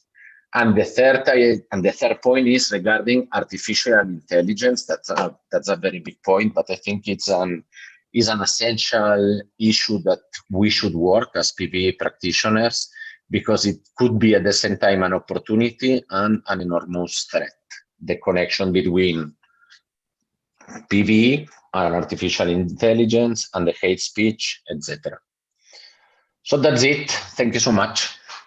Luca, thank you very much for sharing with us the approach of the human rights point of view, and also the importance of empowering civil society organizations and community point of view. Now I give the floor to Kai Brand Jacobsen. He's the president of the Romanian Peace Institute, Patrir. He's also the director of the Department of Peace Operations, expert in peace building, security, and has worked on many countries at war during the last decade. He's also part of Champion Project. So Kai, thank you very much. Thank you very much, Nuria. And I'm going to ask the same that Luca did, if you can see the presentation. Yes. Okay. Thank you very much. And it is an honor and a pleasure to be here with everyone today. I am going to dive into this presentation and try to complement some of the points that Luca raised. And I realize that unfortunately, I am perhaps focusing a bit too much on the challenges and should have a bit more on the recommendations, but I will try and get to that as well. So the presentation that I will give is going to focus on a few key pillars, the reflections from the last decade, and also innovations and recommendations. And looking in the reflections, I'm keenly aware that I'm focusing mainly on some of the challenges we've identified. However, there are also many successes that we can learn from the last 10 years and see how to build these up further. And perhaps we can discuss those more when we come to the discussion session. So one of the major challenges that we face that I think we're all aware of is the silos-based approaches, and a number of speakers, including Sylvia, have already mentioned this. We have a number of different areas. Our focus has strongly been on security and intelligence, law enforcement-based approaches, also working with prison systems, but many other areas that are critical to developing effective response, looking at urban planning, local governance, education, job creation, are often not well enough integrated. You could also look at social inclusion, mental health and well-being, good governance, job creation and economic planning and development more widely, gender equality and opportunities, and sports and cultural spaces. While we have incidents of initiatives or projects engaging with these, they are by no means effectively integrated into comprehensive approaches to addressing extremism and radicalization in Europe today. What feeds into this, some of the challenges we face? This comes from a review we carried out in the Takedown project with frontline practitioners across the European Union. Our different sectors have different trainings. If I'm a social worker, a psychologist, a teacher, a law enforcement official, or working within the legal systems, we come at it from having different backgrounds and trainings, different models or narratives of how we understand and frame the issues, different analytical tools and frameworks, different solutions models, what we believe is the solution that needs to be done. There's a lack of mutual understanding in reality across many institutions and sectors. And critically, we have a lack of tools, often a lack of time because of people's work, and often a lack of mandate to collaborate. And this stretches, as earlier speakers mentioned, across information sharing, but also the absence of joint planning. And as I'll mention later, an almost complete lack in the field of evaluation, as well as only a superficial approach to sharing lessons across and between sectors. What this leads to is we're not using our full toolkit. When we map out the drivers, dynamics, and what creates the ecosystem of factors around radicalization and extremism, many parts of potential solutions, especially around education, job creation, cultural inclusion, urban innovation and planning, are not part of our applied toolkit for addressing these problems in many countries. As has been mentioned by a number of people, the lack of any clarity on the definition of extremism, but also the lack of robust and consistent legal frameworks across the European Union. This also feeds into a problem many have alluded to, a very significant lack of actual understanding of the issue amongst policymakers, quite often, not all, but amongst many who are responsible for enacting solutions to these issues, not only at a national level, but also at a local level as well. Another challenge is that the problems we're looking at are complex, multidimensional, multi-causal, they're dynamic, they're not simply staying and unchanging, they're interconnected and they're self-reinforcing. And our political systems, our policy systems, and our analytical frameworks are not often well developed to be able to engage with this complexity. A significant impact on the development and shaping of our approaches to extremism and radicalization in Europe and globally since 2001 was the September 11th, 2000 attack. And what that did was it has shaped us to approach these issues from a threat-based narrative or mind frame. Very, very heavy on security-based response, or from a limited understanding of security, so strongly focusing on military presence, militarization, and policing.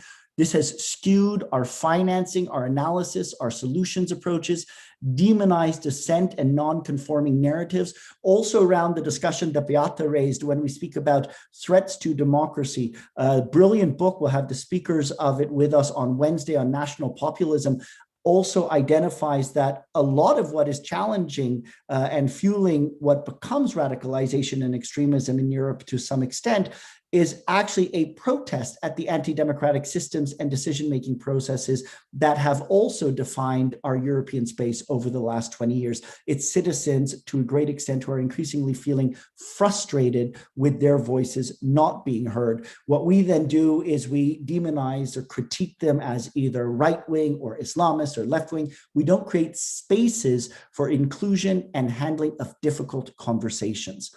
And very much a top-down us versus them approach, both internally within the European Union, but also externally when dealing with the threats of what we define as terrorism. Often also a technology or tool-heavy focus. We've spent a lot of money investing in different technologies that are not always adept or adaptable to the situation on the ground and more urgent needs. This also feeds in a major dynamic of the last 20 years. Luca was mentioning this as well, of militarism, militarization, and war in how we are handling these issues. Afghanistan, Iraq, Libya, Yemen, Mali, Nigeria, just a few of the examples. This is a picture from French interventionary forces in Mali, where they're spending more than 1 billion euros a year, 17,000 forces deployed in the Sahel. And one of our challenges, it's a constant war against the different groups coming up, the different targets. The impacts are mass displacement, casualties, destruction of infrastructure and economies, but also, as we can see across the Middle East and North Africa, following the Iraq wars and interventions, the fueling of instability, increasing weapons instability, availability across the region, and misspending of our resources. The problems are, one, it's a systemically failed policy or strategy. Rather than solving problems or addressing underlying root causes, it's often escalating the problems. It is a violence of terror in and of itself. You can see, for example, in northeast Nigeria, where the security response has often led to the killing of more civilians than Boko Haram's actions themselves. And these become a cycle of violence and instability and a driver for recruitment, because it fulfills the narratives of those critiquing the countries doing the military intervention. Again, it fuels, it doesn't solve the problem, and feeds into radicalization and extremism and the normalization of it at many levels. And recruiting, here you have pictures also from the last years of youth being recruited, or the training of youth in counterterrorism as part of a national scouts program in the United States. So the problem is we are normalizing this narrative, this model and approach of demonizing the other and violence-based solutions. And then, as has been mentioned, but it's critically important, again, within the Takedown Project, also some of our work in Champions and others, we are engaging deeply with practitioners, frontline practitioners, communities, law enforcement agencies on the ground. And one of the things they speak to is the difficulty of top-down policies, or policies sometimes in a vacuum. As Luca was saying, policies done for or on communities, not with or from communities, but also the fact that we have a lack of feedback, lack of learning loops, communication, engagement with and from practitioners to and from decision makers. And this is a problem across much of Europe. And the fact also at a policy level, we have these models and examples, just a few pictures of some of our senior political leaders in the world today, where we have very inflammatory models and rhetorics. Here's a former EU head of state aiming a fake weapon at journalists, telling them what they'll get if they keep asking questions. But we're having this normalization of policies of division at many different levels, from social media to high-level political leadership and others. Another challenge that we've identified is limited and, in reality, almost non-existent evaluation of our programs, policies, and measures. Yes, some projects do it. You can point to some examples of evaluation, and we've definitely, particularly with the work of RAN, had some huge steps forward in improving lessons learning and sharing. But broadly, when we look at projects and policies, there is limited or no evaluation, and trying to really systematically learn what works, what doesn't work, and why. This is linked with an absence of learning systems. And this connects with the question Florian was raising earlier. It's not only looking at how do we harvest and learn examples from across this broad field of practice all across Europe and also internationally, but how do we then create learning systems that are effective so that the knowledge and understanding gained can reach where it's needed most, on the ground in communities and practitioners, and also at the level of policy and decision makers. We still have a very tip of the iceberg reaction or threat and detection response-based system, a lot of funding going into threat and detection, pathways to extremism, all of this very understandable, but what it means is we're often not engaging upstream enough and understanding and looking at those deeper drivers and creating the conditions and factors which give rise to it, and then orienting our policies there. While we have research that aims at deepening understanding of these pathways, our response and measures and the funding that goes into them is still heavily skewed. Another lesson that is beginning to come forward from the last 10 years, but only beginning to really be recognized more recently, we've not been paying nearly enough attention to the funding of extremism.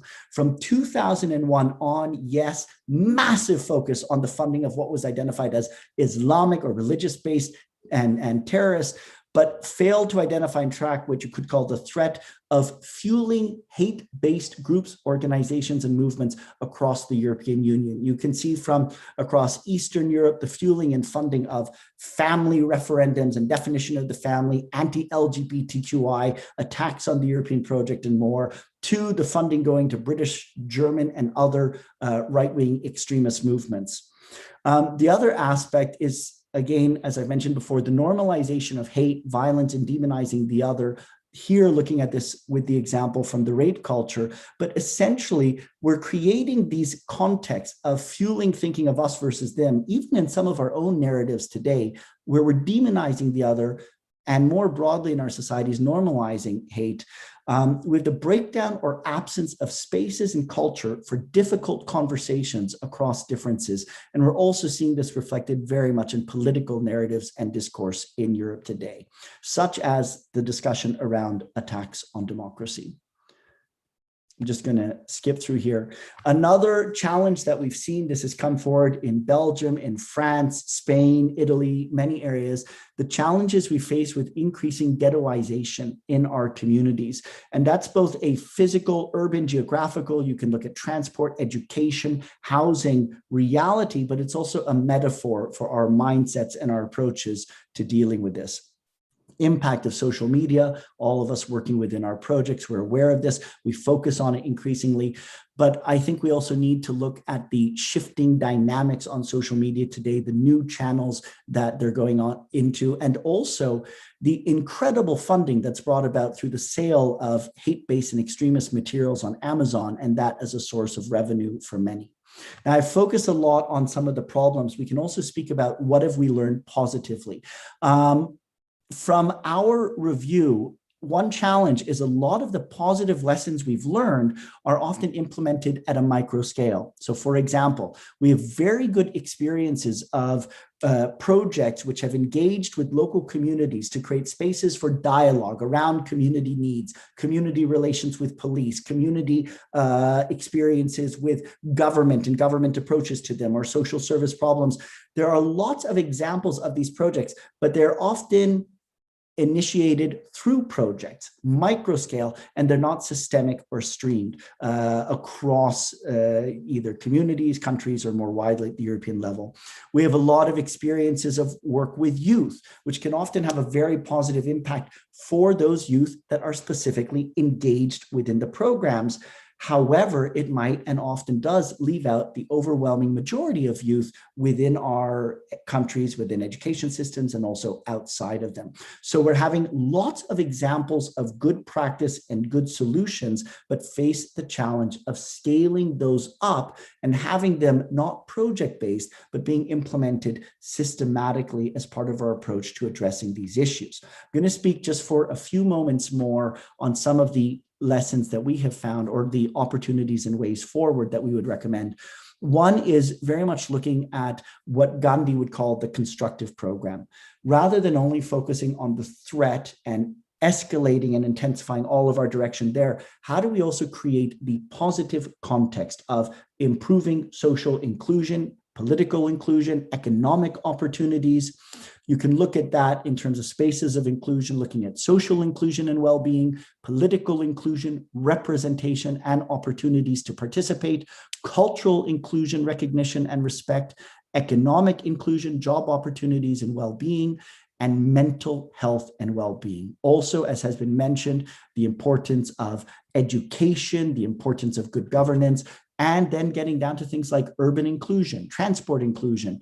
We have increasing capabilities for addressing these problems from amongst many different spaces. There's a need for us to be more innovative and practical in how we link these different capabilities together to bring real solutions, and recognize that much of our narrative and pathway the last 20 years, with a heavy focus on militarized policing, security, top-down approaches, is not an effective model for addressing these problems. Also, collaboration, co-design, engaging communities themselves in working through solutions. Peace education. I work in peace building myself, but this is something that we would identify as fundamentally important, because a great deal of what we're facing are multiple challenges which do not have easy solutions. How do we handle living with diversity? How do we handle problem solving in our communities? And the reality is, introducing peace education into every level of our education system for all citizens to learn how we can solve these problems together, to improve empathy, to overcome hate-based and demonizing narratives, is an important part of what should be a solution going forward. There's much more. I'm sorry again that I focus so much on the problems, not enough on the solutions, but I hope this can contribute and feed into a richer discussion. And thank you very much for the time and the opportunity to present here. Kai, thank you very much for your speech. What I liked the most about it is that you open the scope of security, because there are a lot of, as you said, efforts on counterterrorism, but you open that scope, and you said that we still have to work on youth, on finishing inequalities, and also to work to have youth people who find their space in the societies. You mentioned also the term of inclusion, not only cultural, but also political and economic inclusion. And I also liked very much what you said about knowing what are the drivers and the causes of violent extremism in local context, and also to identify what is our main role in the creation of violent extremism in the South. So thank you very much, Kai. Now we have 20 minutes for questions and answers. So I open the debate in the chat to see if there is also questions. Yes. Luca, this question is for you. It says that I am slightly surprised that empowerment of women is one of the 8 themes on PBE-CBE. Is that as mother of vulnerable youth, or is another way? Thank you so much for the question. I think it's an excellent question because I think that it goes directly to the point.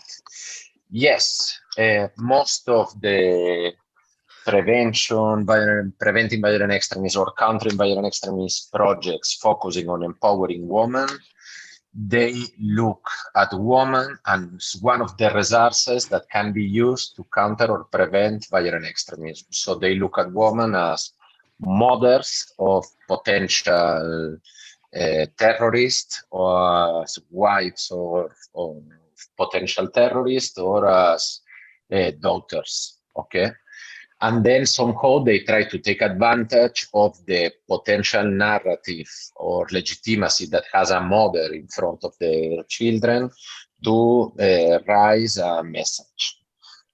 I'm not saying that all the PCV projects working with women empowerment deal with this theory of change, but let me say that I'm ready to defend that there is a majority that deal with women in this way. And I think it's a big mistake because I consider that what women movements or feminist movements are demanding is, of course, not to be an instrument for raising narratives. What they expect is actually to participate at several levels. Okay, there are network of women organizations dealing with PCV that what they ask is to be a relevant part of policy definition, okay, to be included as actors dealing with the definition of national action plans, of local policies, etc. And second, they also want or expect not to be just the focus of some projects, but to be somehow one of the main actors implementing, designing, etc., proper interventions. Okay, but yes, there are many projects somehow that deal with this, and let me say that we also know that if you focus on gender rights and justice, it's easier to achieve European funds. So many people looking for funds, somehow they use these words, and that makes that at statistical level, it increases. I'm not supporting this. I was just describing a reality that I don't like. Luca, could I compliment and just come in there? One of the things that I would mention is I think we should be very careful about the dangerous reductionism of taking more than half of the world's population and just identifying them as mothers or sisters or spouses. So I'm just really relating to the question, and apologies, this may not be how it was meant, but at least in terms of how it was written. The necessity of ensuring the inclusion of all genders is not just because women are mothers or women are sisters or daughters. In part, it's because they are more than half of the world's population, but also because women are playing key roles, both in communities from which people may be being mobilized, also increasingly interesting roles within extremist movements itself, which is a vital area to look at. Also, women and women's rights today in Europe are at the forefront of what is being attacked by many extremist movements. So you can see this by regimes in Poland and Hungary. You can see this in the widespread misogyny and gender-based violence across much of Europe. We've seen it in the last year, Spain and France, but how that's being woven into narratives of right-wing movements. So also women are being targeted as hate targets by extremist movements within Europe, and therefore have a legitimate right and essential need to include their voices as well. Also goes broader in terms of attacks on LGBTQI plus communities as well. The other aspect, which is incredibly important and definitely has not received nearly enough attention over the last 10 to 20 years, is the need to look at toxic masculinities and the ways in which men are feeding into and fueling extremism across the board. the toxic masculinities of male leadership at many levels in Europe, with the presumptuousness, the arrogance, the demonizing of those that don't agree with us, and really top-down approaches. Toxic masculinities where we're having men feeling they're being attacked in terms of as other communities' rights are brought forward, and then that it comes out in a negative hate-based way often, or at least that's harvested. So we need to also look at how do we help men discover healthier models and ways of engaging that can reduce some of this overwhelming prevalence and engagement with the practice of violence. Thank you very much, Kai. We have a lot of questions. So, okay. It was mentioned that PBE and CBE impacts human rights, especially freedom of expression. How shall we protect human rights in PBE and CBE whilst also implementing effective counter-extremism strategies? Who wants to answer? Luca? May I start, Kai? Please. Yes. Since we have a lot of questions, I will try to go directly to the point, but just let me clarify that I hope that was clear, that when I mentioned that many PCB projects were treating half of the population as mother sisters, I was not supporting this. I was also actually criticizing this. Hope that was clear. Then regarding human rights, yes, security policies aiming to counter or fight or prevent violent extremism since 9/11 has been responsible for dramatic violations of human rights. I think that's not something new, okay? And several people will even argue, and I can be one of these persons, that somehow the fight and the war on terror has been one of the vectors generating more violent extremism in the world, okay? So I know that that can be difficult, okay, to follow, but I think that's a relevant point. And then you were saying, how can we actually defend human rights while we prevent violent extremism? For me, but let me say, for me and for the Secretary General of the United Nations, actually defending human rights is one of the best strategies to prevent violent extremism in the world, and especially in Europe. And why I say in Europe? Because it's true that in many countries out of Europe, the existence of previous conflicts or wars is one of the main vectors generating violent extremism in the world. We know this. But in the case of Europe, what generates more violent extremism, one of the main factors that has been identified, is the reality of discrimination that some communities are suffering. And please, I'm not talking about the Muslim community, okay? Because I insisted before that somehow far right is one of our main problems nowadays, okay? And then ensuring human rights, ensuring freedom of expression, ensuring that we give a safe space for civil society to spread their messages, I think is the best way to ensure that that we will manage to prevent violent extremism. And let me give you a very easy example, okay? If you are a young person in Barcelona and somehow you feel that your human rights are being not respected, if you have the space to be a militant of a civil society organization and to work together with friends and with other militants for justice, that I think is the best way to prevent that you will be captured by a far-right movement spreading some ideologies, okay? To fight for justice is probably the best way to avoid violent extremism. Thank you, Luca. Now, I promise I will be short, and it's terrible. I have a question for you, Kai, because there are a lot of questions in the chat. Please. Carola asked, your inspiring vision requires long-term investment and trust. These are contradicting current politics, which are often short-term and negative. How do you see a positive outcome?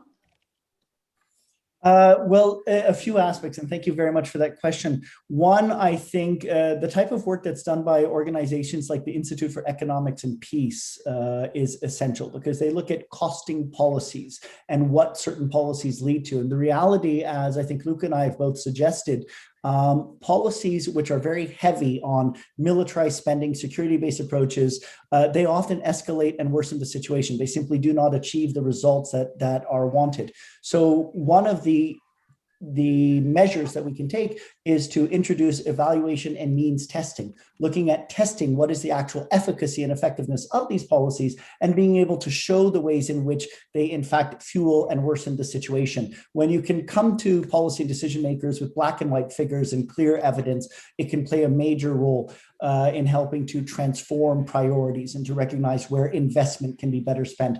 I always remember from Northern Ireland a meeting that I was told about by the former chief of the police service of Northern Ireland, where a peace organization had come to him with a proposal for a mediation-based project between two communities. And at the end of the discussion, he said, how much would this spend? And they told him the figure, and he said, no, I mean for a full year.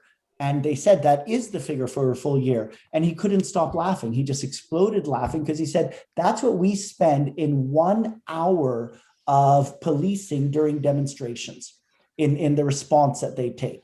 So the resources can be much more effectively invested in actual effective measures. And those are also greater short-term solutions. It's not only that they're long-term, they help in the here and now. And it's beginning to bring that palette of solutions forward. I also want to link briefly with what Luca was mentioning in the question on human rights-based approaches. From Northern Ireland and from many different contexts, we see that these are not opposites, but in fact, a human rights-based approach, as Luca was saying, is integral to an effective solution. So when you map out the issues and factors giving rise to the problems, what you see often is that human rights applied in culture, education, economics, and politics, in fact, helps to bring part of that solution and should be a foundation for the work we're doing. Thank you, Kai, very much. Isabella also asked a question. How do you think we can overcome the tokenism approach to women and youth participation into designing PVE and CVE policies? We need a micro to macro approach to addressing issues and challenge, understand cultural, economic, and social challenges that are very particular to different states and regions. Not many women and youth from these regions are included to the discussion represented. I think this is a question, the first part. Somehow I think that we already discussed a bit about this question. Just wanted to put on the table that I agree so much with the micro to macro approach. Actually, somehow in terms of best practices, it has been proved that decentralized approaches to PCV are more effective than macro approaches that try to be landed and grounded, from a theory to the reality.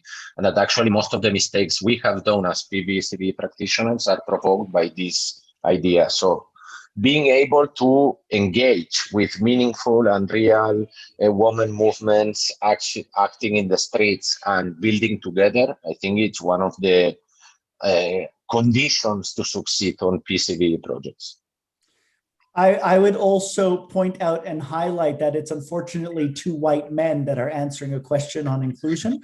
And I would also point out that this panel was originally meant to be two of the most brilliant female speakers in this field who unfortunately were not able to take part today. And fortunately in this conference as a whole, it does have very robust inclusion, and there was a strong commitment to that. But I think, Isabella, we need to work to bring about authentic inclusion, representation, participation at every level. So it is vital to be increasing the numbers of women who are present and empowered in political decision-making bodies and spaces, from local governance to national governments and EU Parliament and Commission. And we still have a very long way to go in that direction. I remember a picture from the new cabinet for about 1 year ago in Romania, where they had grown and had this incredible number of cabinet ministers, and I believe it was 1 or 2 women amongst them. So this is a major challenge. The other is in all of our spaces like this one, but also especially our decision-making processes. We need to make them more inclusive, more engaging with the community, more open to different sectors. That itself is important for bringing in a more diverse and representative view, different sectoral expertise, but you'll often then see that it significantly increases the number of women and the number of diverse communities within a country that are able to participate. For the question, which is so important, how do we move from tokenism to authentic participation? That needs a lot more discussion, but there's excellent work that looks at how do you address that challenge and not just have faces in a room or people at a table, but what does real participation mean? And I think we should be going into that together as a field. Thank you, Kai. There is also a very interesting question that Maria Norris asked for Kai. She says, you mentioned the changing landscape of social media with the new apps providing more room for extremism. Could you talk a little bit more about this? Well, this is a huge field of discussion, which I think is vital for us as citizens across Europe and internationally to engage in. And there are so many risks and challenges we've seen, from the massive harvesting of data by private companies and how that can be used to impact political processes, the creating of silos by creating webs which only reinforce the information that you're getting and the search algorithms and pathways, to the danger which we've seen from social media giants, especially YouTube and others, where their algorithms have actually created what for more than a decade we've been calling in the field rabbit holes, where they actually create extremism. They don't just reflect extremism already there. So you get taken down those pathways. And then the danger, as I was mentioning, with platforms like Amazon, which it's only in the last few years, I think the broader community has begun to become aware of how much these platforms are being used for funding extremism and selling and promoting extremist materials. What we have begun to see after the attack in Washington in January is a profoundly belated move by some giant social media platforms to, in a limited way, reduce some of the space to extremist hate figures like former President Donald Trump or many others around that. This is addressing very, very few. So there's still, you find a lot of hate materials. There was an interview yesterday that showed that every 60 minutes, they're taking down more than 17,000 hate postings just in Britain, every 60 minutes. But what has happened with that profoundly limited and late response by private social media companies is that you've had a move onto platforms like Telegram, Signal, and others that are much harder to monitor.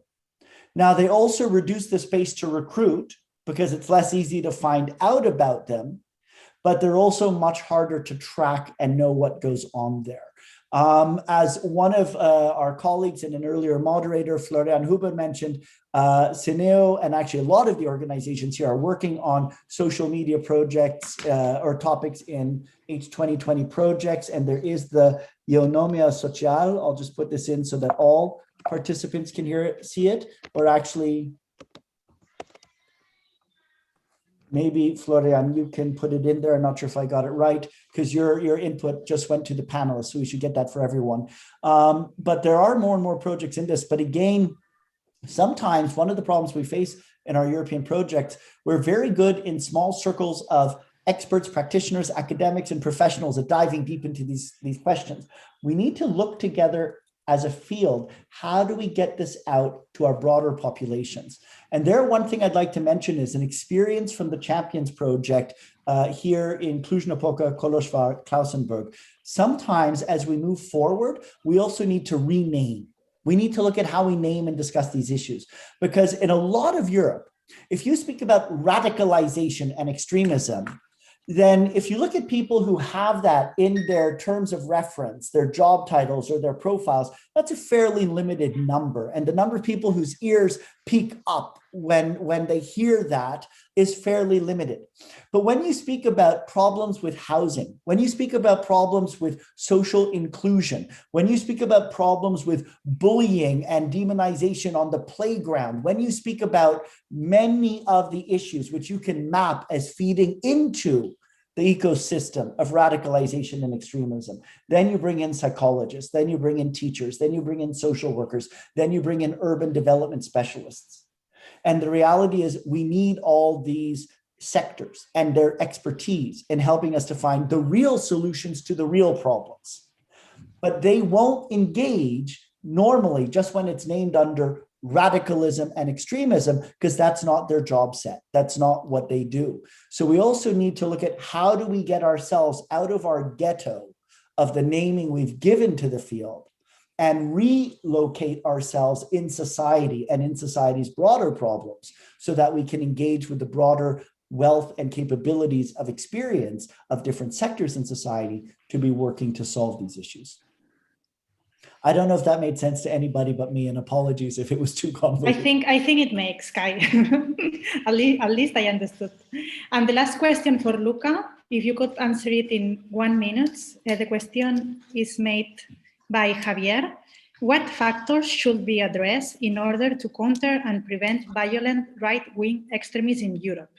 The ideological factor is more difficult to be tackled since extreme right-wing parties increasingly receive more media attention and have already entered the institutional landscape.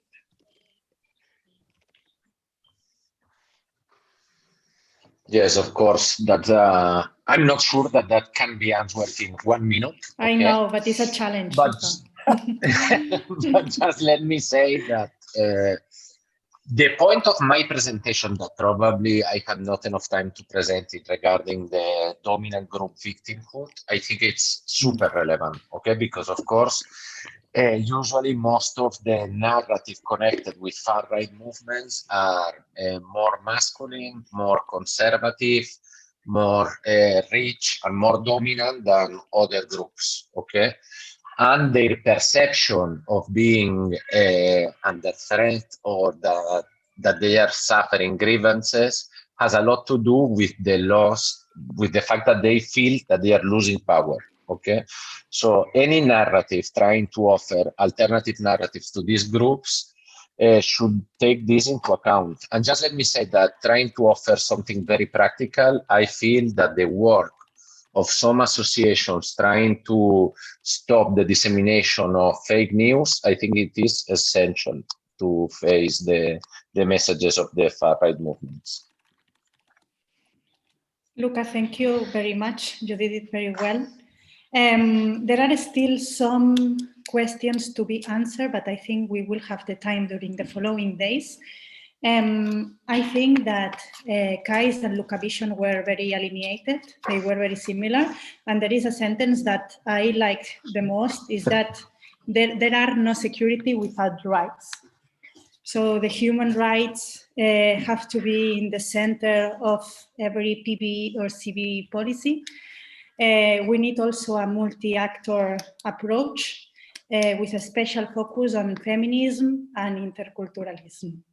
So Kai, Luca, thank you very much. I think that Kai wants to say something before we go for the conclusions. Thank you so much, Nuria, also for your moderation, and thank you, Luca, the chance to be together again for the session. I would just like to also really warmly invite everyone who is with us in the event today. I'm sorry we can't see everybody's faces, but the program in the coming 3 days really is quite interesting and quite exciting. And a number of speakers have spoken about the need for creating spaces where we come together across projects, across sectors. And that is really what EUPrevent 2021 does.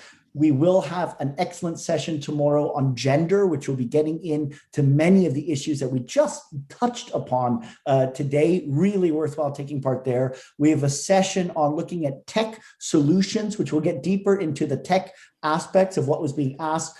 also looking at some innovative tools for addressing hate on social media, a plugin that was created by the Do One Brave Thing project, and a lot more, some fantastic initiatives and innovation there. We have sessions that look at city-based approaches and how you can improve platforms for collaboration. We have sessions on using education to challenge radicalization and hate, and so much more. And what each of these sessions does is they're bringing together practitioners, academics, policymakers, experts, local government officials across our broader common European space and sharing our different experiences from across Europe in that. So I just want to say thank you so much for the opportunity to take part. Also, even though we're only on day one, a huge thank you to all of the organizers who've been working behind the scenes, all of the partners involved, and organizations like the OSCE, RAN, the European Commission, and others for all of their involvement and help supporting this. Thank you very much. And Nuria has asked me to hand over to one of those key organizers throughout all of this, and that is Dana, who will be speaking now together with Nuria to summarize some of the highlights from the first sessions of EUPrevent 2021. Thank you, Kai. Thank you, Luca. Thank you, Kai, also. And thank you so much. Thank you. Was trying to answer to Anna. Hope you will see it in the question and answers. Thank you. Yeah, we set aside around 15 minutes for conclusions, but I also want to open the invitation for everybody who wants to answer or to discuss the questions to come in. I think some of the conclusions have been already outlined a bit by Nuria and also by Kai. I think all throughout the panels, we had a concern with the lack of shared definitions and the lack of a common language in talking about extremism and polarization. And that lack of common knowledge is in a way contrary to the fact that we do have a lot of top-down policy on this coming from the European Union.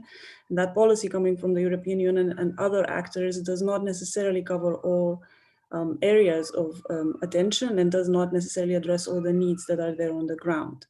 I think all the speakers have emphasized the lack of communication and information exchange and how that affects basically the understanding of a genuine local specificity and obviously the understanding of tailored tools to approach these issues.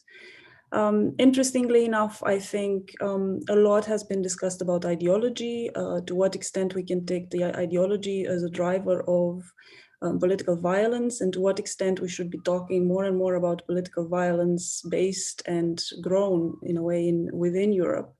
And not only of religious extremism that is often considered as coming from the outside. And because of that, it also provides in a way a platform of ignoring some root problems that Europe and countries in Europe should deal with within their national contexts.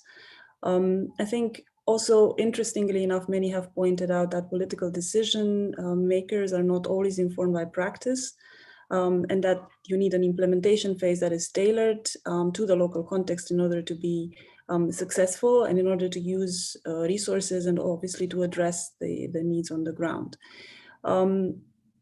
Obviously, much has been also talked about in terms of complexity, how all these situations of extremism, polarization, and cases are obviously networked and much more complex than policy and many practitioners or much of the research is often portraying them in, and that there we need much more concerted efforts to understand links, causal links, and also what has not been discussed or has not been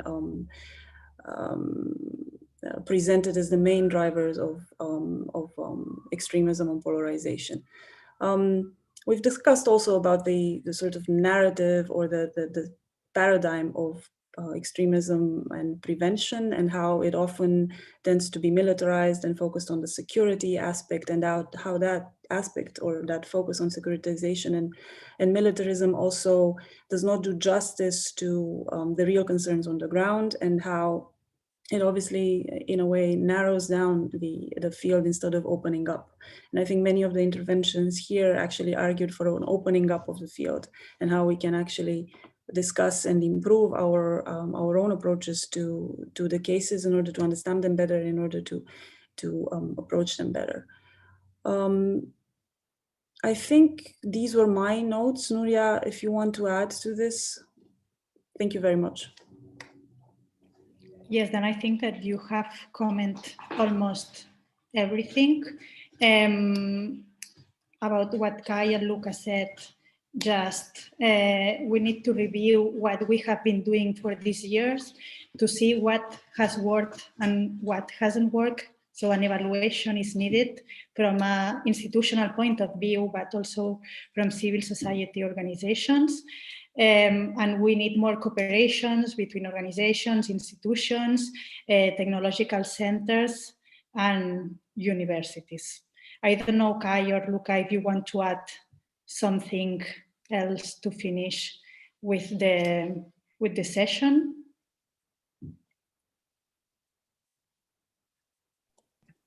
I have to apologize, Nuria. I was trying to actually get back to some of the questions in the question answer session. I finally managed to open it. Just to say on the collaboration coordination part, there's going to be a huge focus on that. And actually, Dana herself is the lead on one of the major European projects focusing on this that has already been mentioned by a number of speakers today, Beata and Florian and others, the Champions Project, which is really looking at practically how do we do that collaboration. We're going to have some great sharing also from the European Forum on Urban Security and the Nordic Safe Cities on their experiences with trying to, at a city-based level, create that collaboration. But I think for me, whereas I spoke mostly on problems today, I'm hoping, and I think over the coming days, we're really going to orient and move towards sharing both lessons, but really recommendations and what we can do to make it better. So I think that'd be an exciting space for everyone to join us. And we will also have the policy and practitioners forums on days 2 and 3, and these will be highly interactive spaces where participants have the floor and are able to share from your projects, your work, your experiences, and help bring those forward together. So Kai, thank you very much. I think we can finish here the first day of the European Conference on Preventing Polarization and Violent Radicalization. Thank you very much for all the participants. We are still more than 130 people between us. In the chat, you can see the YouTube link where this talk has been spread, and also the diffusion videos of all the 6 projects that have been organizing this conference. We still have 3 days. The 2 following days will be more workshops and debates and panel, and in the day 4 we will share the good practices, and also we will create a debate within actors about lessons learned and new steps. So thank you very much to the participants. Thank you also for the European Union to support us with this conference, and we see you tomorrow morning. Thank you very much. I just want to add a bit to Nuria. I hope everybody has received the emails for the workshops. We've sent them today for tomorrow, and tomorrow we'll send them for the next day. If participants to the workshops tomorrow have not received an email with the link and all the details of the organization, please come back to us on the email and we'll send them again tonight, okay? Thank you very much. Thank you very much. Share it further with colleagues, friends, and others in the field in case you have found it interesting and want them to have the opportunity to join. You can share it further with them so that even more are able to take part. But we do have a great audience already in place and participant group for the coming days. Thank you very much.